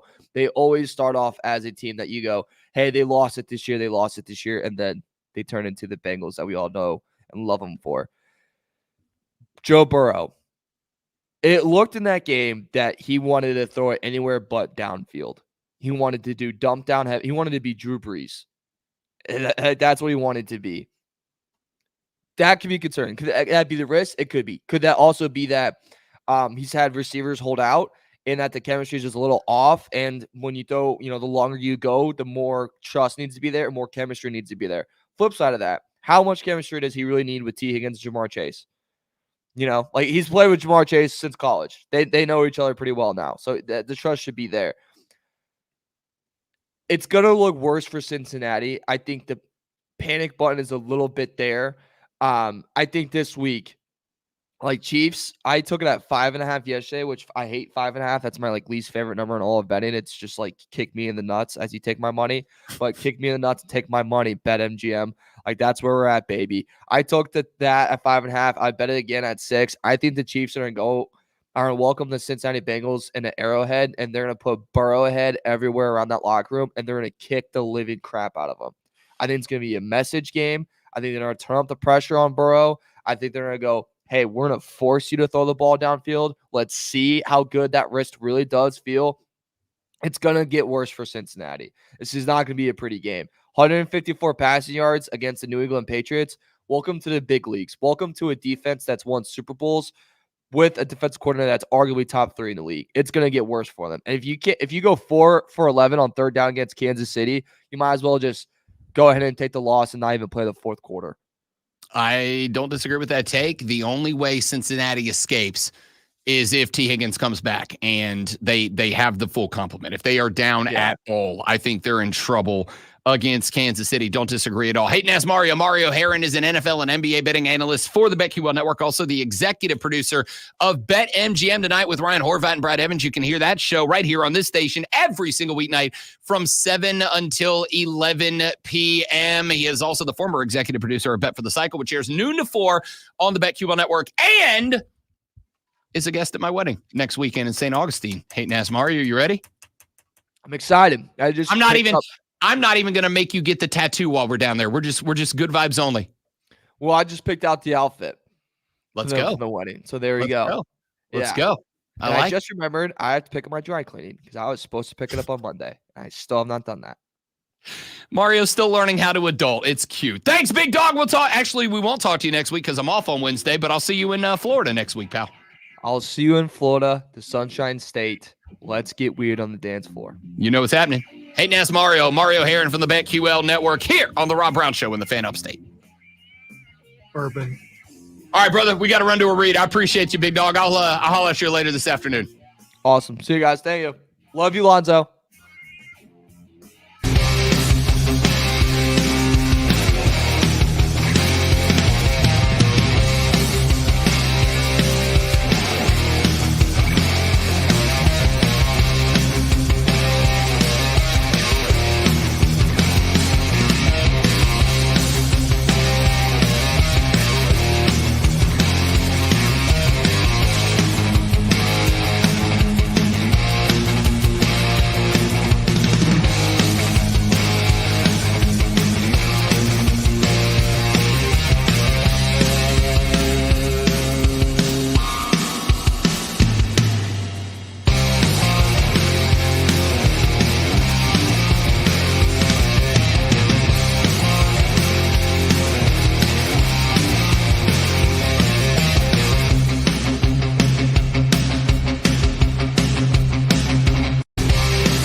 first time since I heard somebody describe something as a turd nugget, Steven.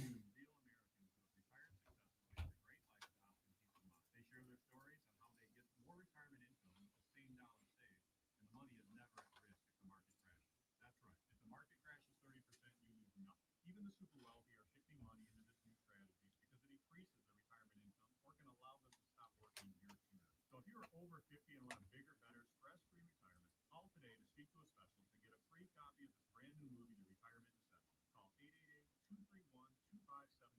This is a $30 value, but when you call today, you get it completely free. So don't delay. Call right now. 888-231-2573. That's 888-231-2573. The Furman football team is back in action, looking for its first win of the season Saturday afternoon at Paladin Stadium, and we've got the broadcast for you. Hi, everybody. I'm Dan Scott, inviting you to join David Cobb, Tom Van Hoyenbeek as the Paladins entertain the Stetson Hatters at 2 p.m. on Saturday at Paladin Stadium. Pregame begins at 12:30 with the countdown to kickoff. Furman and Stetson, 12:30 countdown to kickoff on the Fan Upstate. Your guide to the gridiron, the maestro of the matchups, and the keeper of all things cool in the sports world. This is about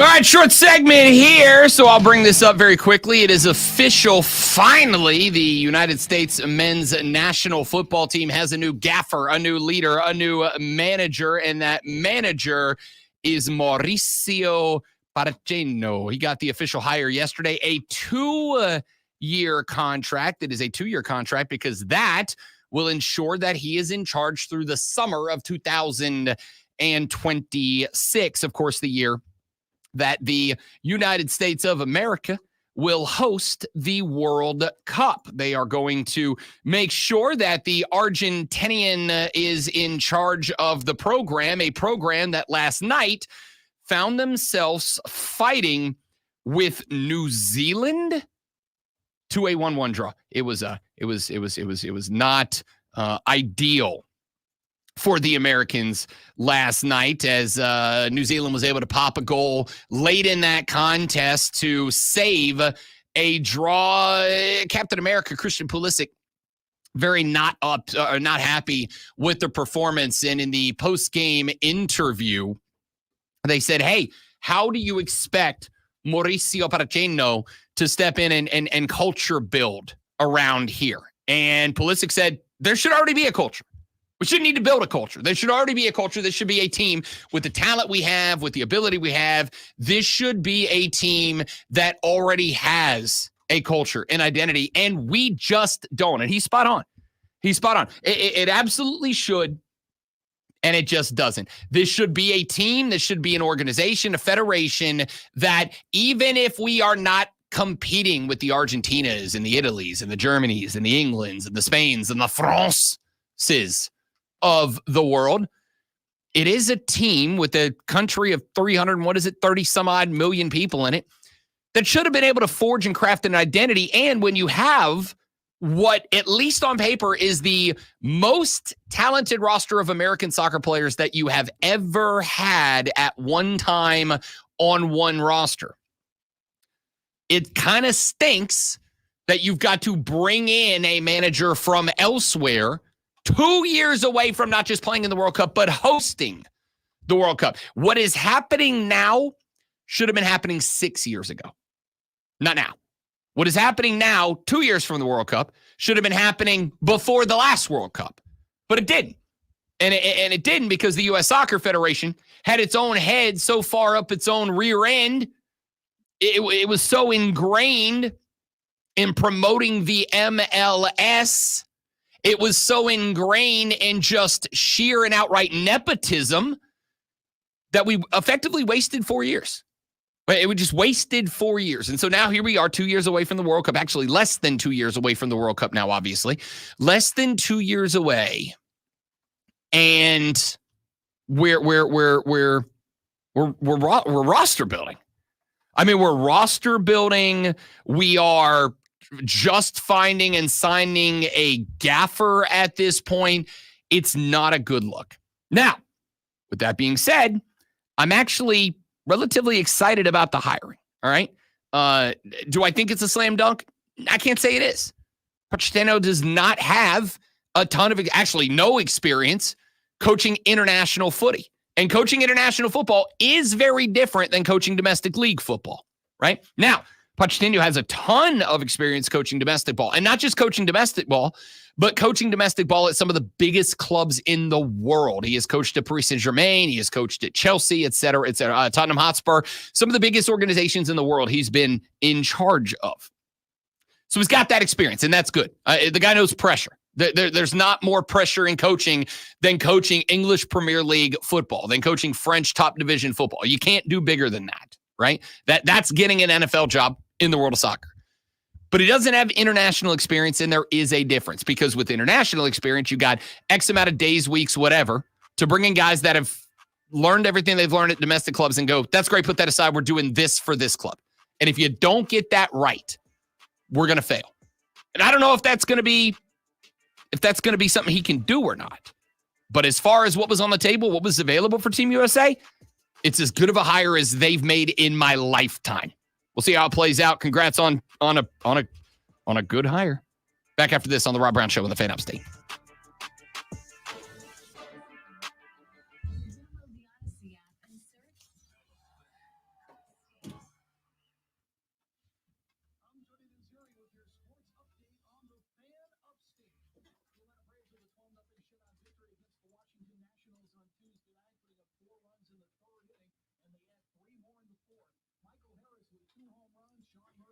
Guys, give me 30 seconds. I'll be right back.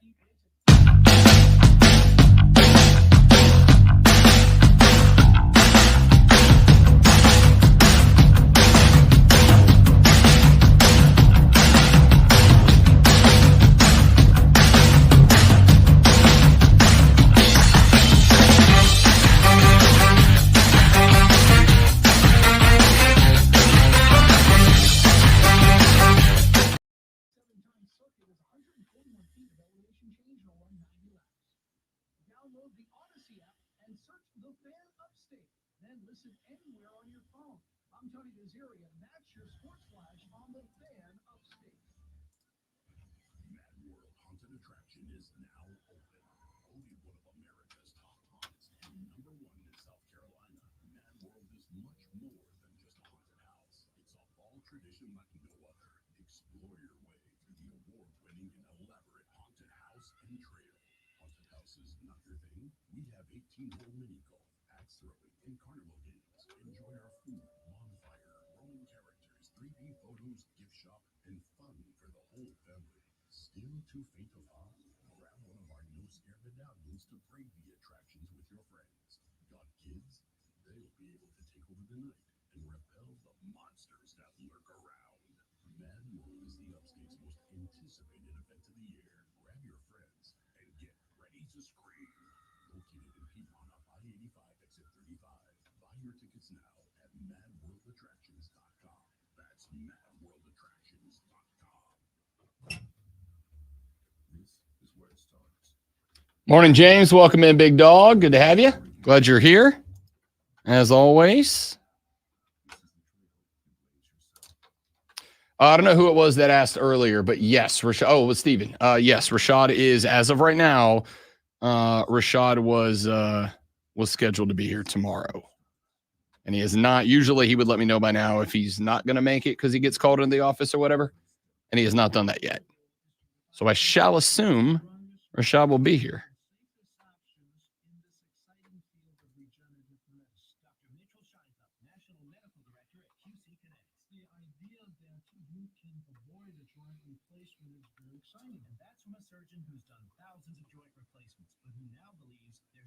Regenerative medicine, as we understand it today, gives lasting pain relief, improved function, without surgery, without drugs. Under Dr. Scheinkopf's leadership, QC Kinetics medical professionals treat patients every day with the most advanced protocols in natural biologics. Literally tens of thousands of people all over America. I've been doing research on regenerative medicine for 2 decades. This is the future of medicine. Call QC Kinetics for your free consultation. Call QC Kinetics, 864-448-3772. That's 864-448. I find that funny because I'm a child, Steven. I don't know what to tell you. Now your ideas don't have to wait. Now they have everything they need to come to life. Dell Technologies and Intel are creating technology that loves ideas, loves expanding your business, evolving your passions. We I'm being targeted by CrossFit ads. find out how to bring your ideas to Nope. life at Dell.com. Not that I'm against it. Good for you if that's your thing. Lowe's knows it's easier to make the right call when you have the right team. That's why our Lowe's Red Vest associates can help with game time decisions. Plus, use in-store mode on the Lowe's app to find what you need. Under pressure at home and want it soon? Order online by 2 p.m. to get it same day. Same day valid on eligible in-stock items and select zip codes only, subject to driver availability. Fees vary based on purchase. Exclusions and more terms apply. See Lowe's.com/same-day delivery for details. Retirement can be scary, but only if you're not prepared. That's why AARP created thisispretirement.org. Because unless you've already retired, you're in retirement and you still have time to plan. Learn about retirement savings options, potential tax breaks, and how you can build savings over time. Visit thisispretirement.org for free resources to help you customize your action plan and feel the retirement fear disappear. Brought to you by AARP and the Ad Council. From the Ingles Market Studio, the Fan. Upstate, 97.7 FM Greenville, 97.1 FM Spartanburg. The Infinity Sports Network. Early birds.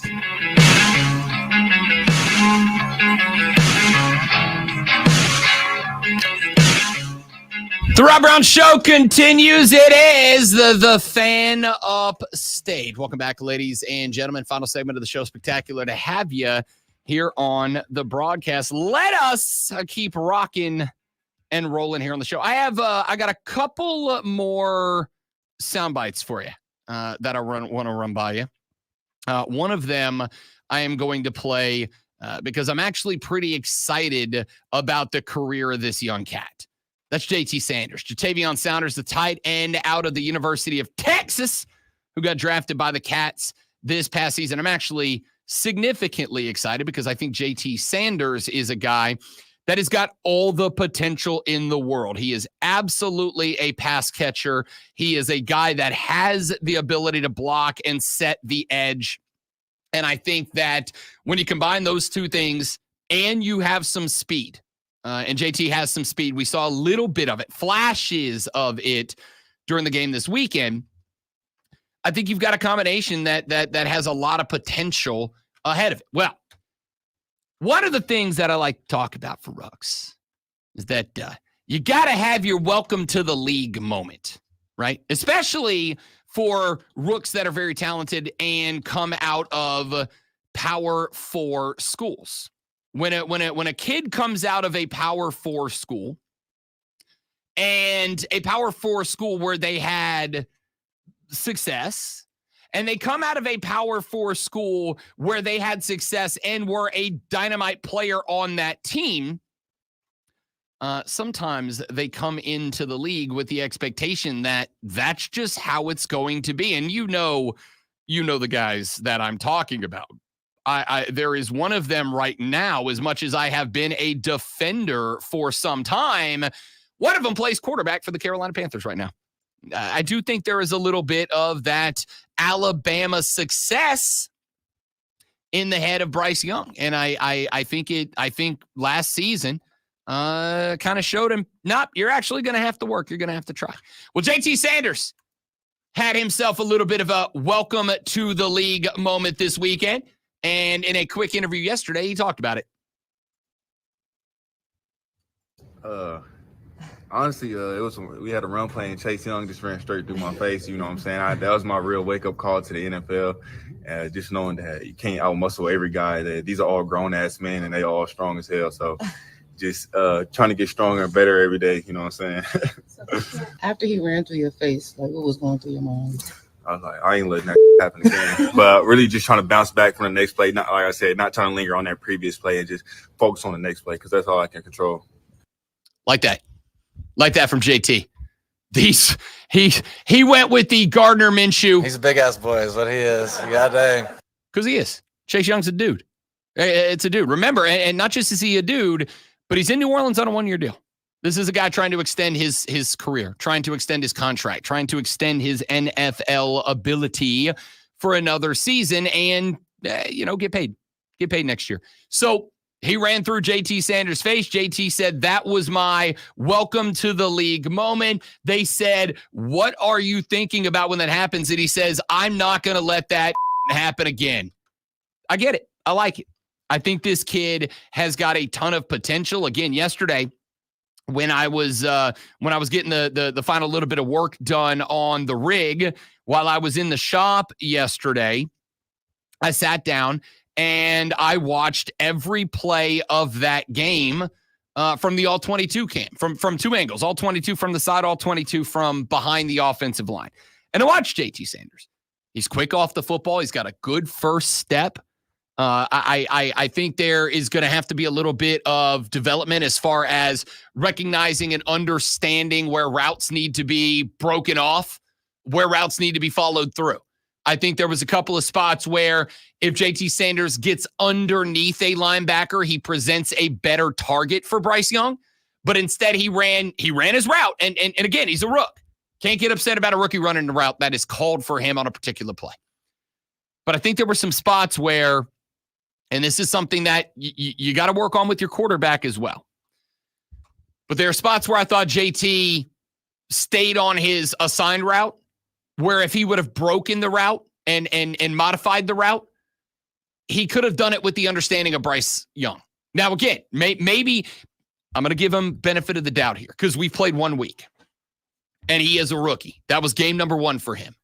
And the only reason he was starting is because of injuries to Tommy Tremble and Thomas, the other tight ends on the roster, who were expected to get the start. It was his rookie game, his year 1, week 1. There was going to be some level of nerves for everybody in that game, I think. It's going to take time to develop chemistry with Bryce Young or whoever's playing quarterback, Bryce Young or otherwise. But there were spots in that game where I thought, all right, if JT breaks this route off, if he modifies this route, right? Maybe it's supposed to be a 5-yard out. Linebackers sitting at 5 yards. Now, if 5 yards is what you need for the first down, that's one thing. But part of the job of the tight end in the passing scheme is to manipulate coverage. Part of the game is to manipulate coverage. It's to pull guys into a position or out of a position. It is to move a linebacker out of a pocket where another wide receiver is going to come through, or to force a linebacker to stay home so that a combo route elsewhere will work for you. That's kind of the goal. But he's also meant to be a target. You didn't draft Ja'Tavion Sanders to be a distraction. You drafted him to be a threat and then become a threat. You know who you drafted him to be? And I know that this is big aspirations, big shoes to fill for a guy who's played 1 game. You drafted him to be Travis Kelce on Monday night. On Monday night, sorry. What night did y'all play? Thursday? Yeah, Thursday night last week. On Thursday night last week, Travis Kelce did not hit any of his projected numbers. You know what he did do? Open up the floor for like 3 other guys. 3 other guys did hit their numbers. And those were all directly attributable to Travis Kelce because Travis Kelce is a threat every time he puts on a football helmet.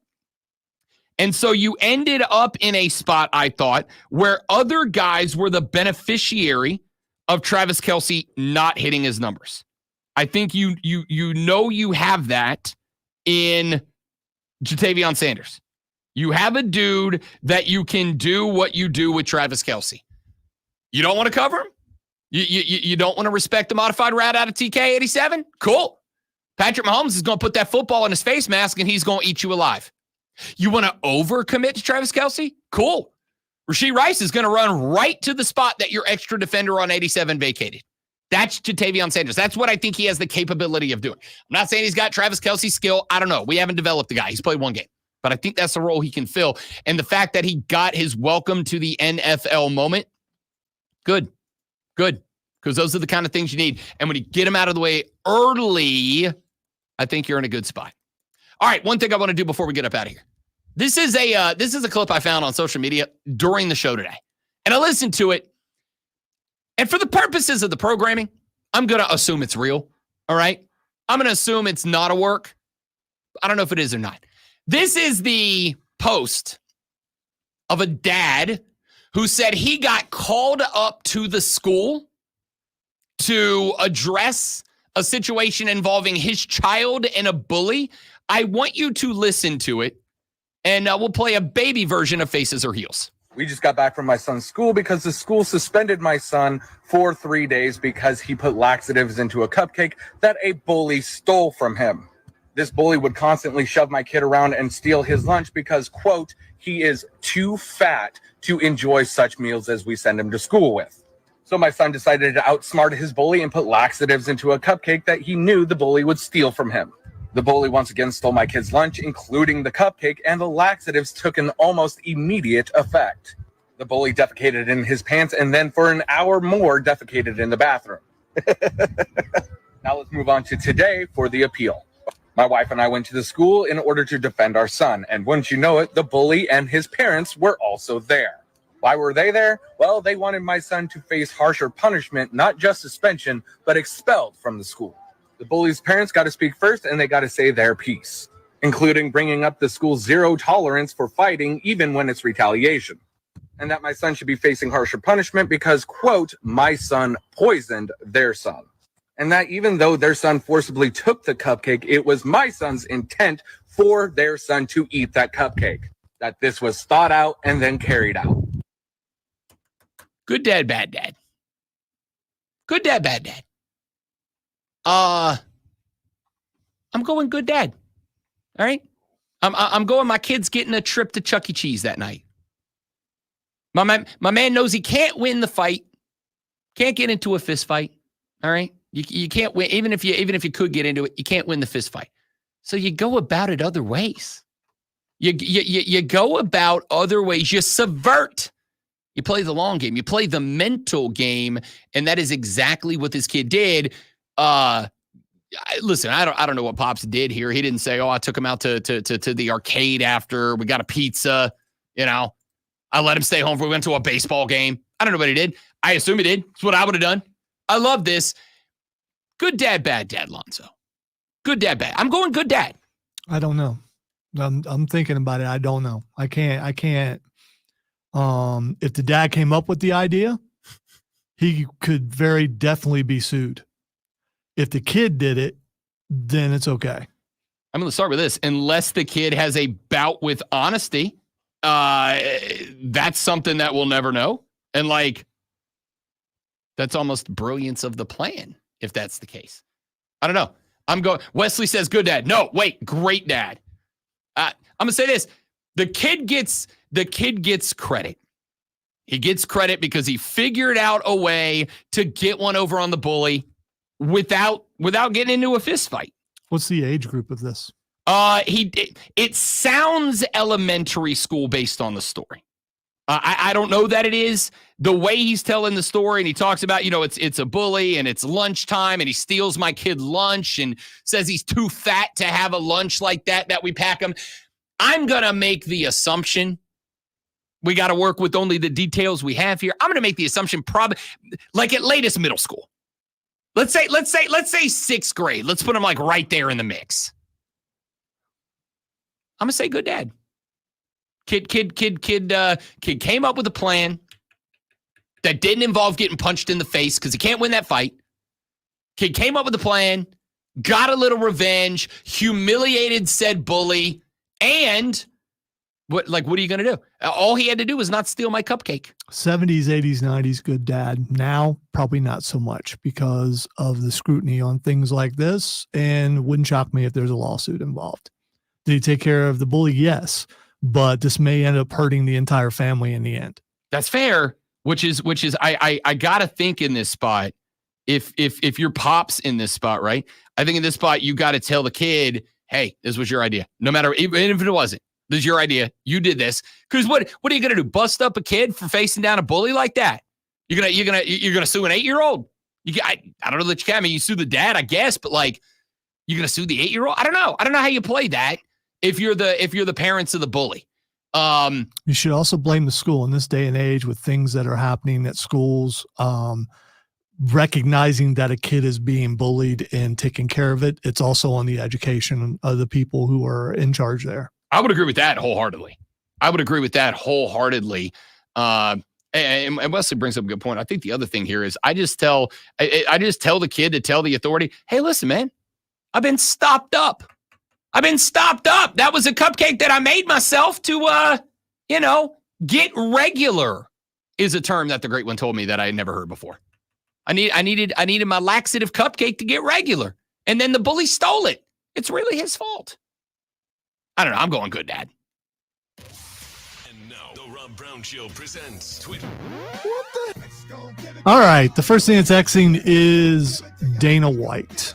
I'm assuming it's because Dana White. I saw Dana White on ESPN earlier this morning. There's a UFC event coming up that is going to be in the Sphere, which, okay. I mean, let's see how it looks, I guess. It doesn't really seem like a venue that's set up for that, but I guess you have all the possibilities in the world with that big screen behind the octagon. They've been talking about this for a year or so, and the amount of money it costs to do what they're going to do.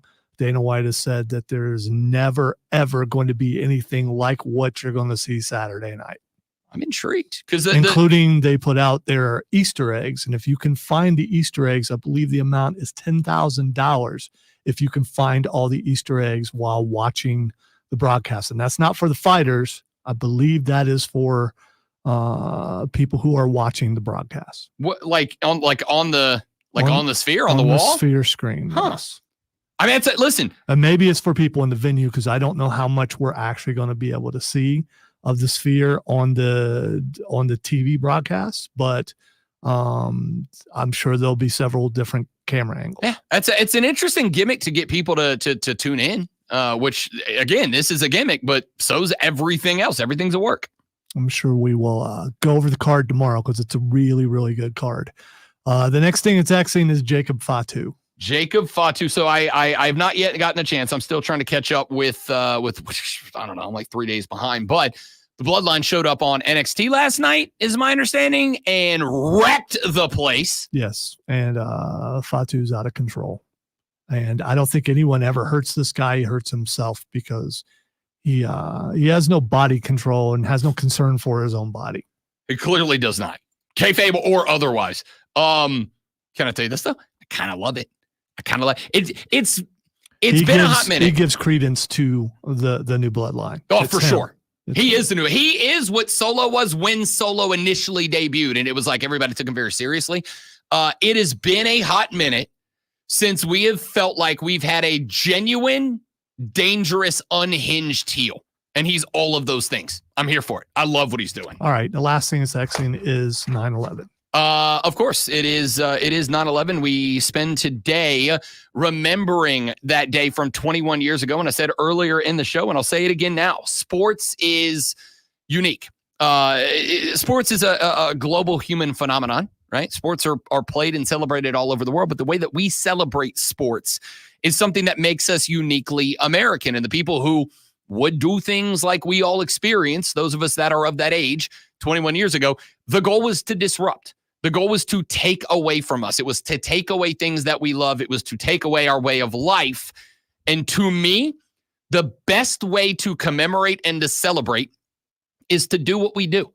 It's to love what we love. It's to love those things how we love them. And it's to make sure that we change nothing about what makes being American so damn good. So we did our regular show.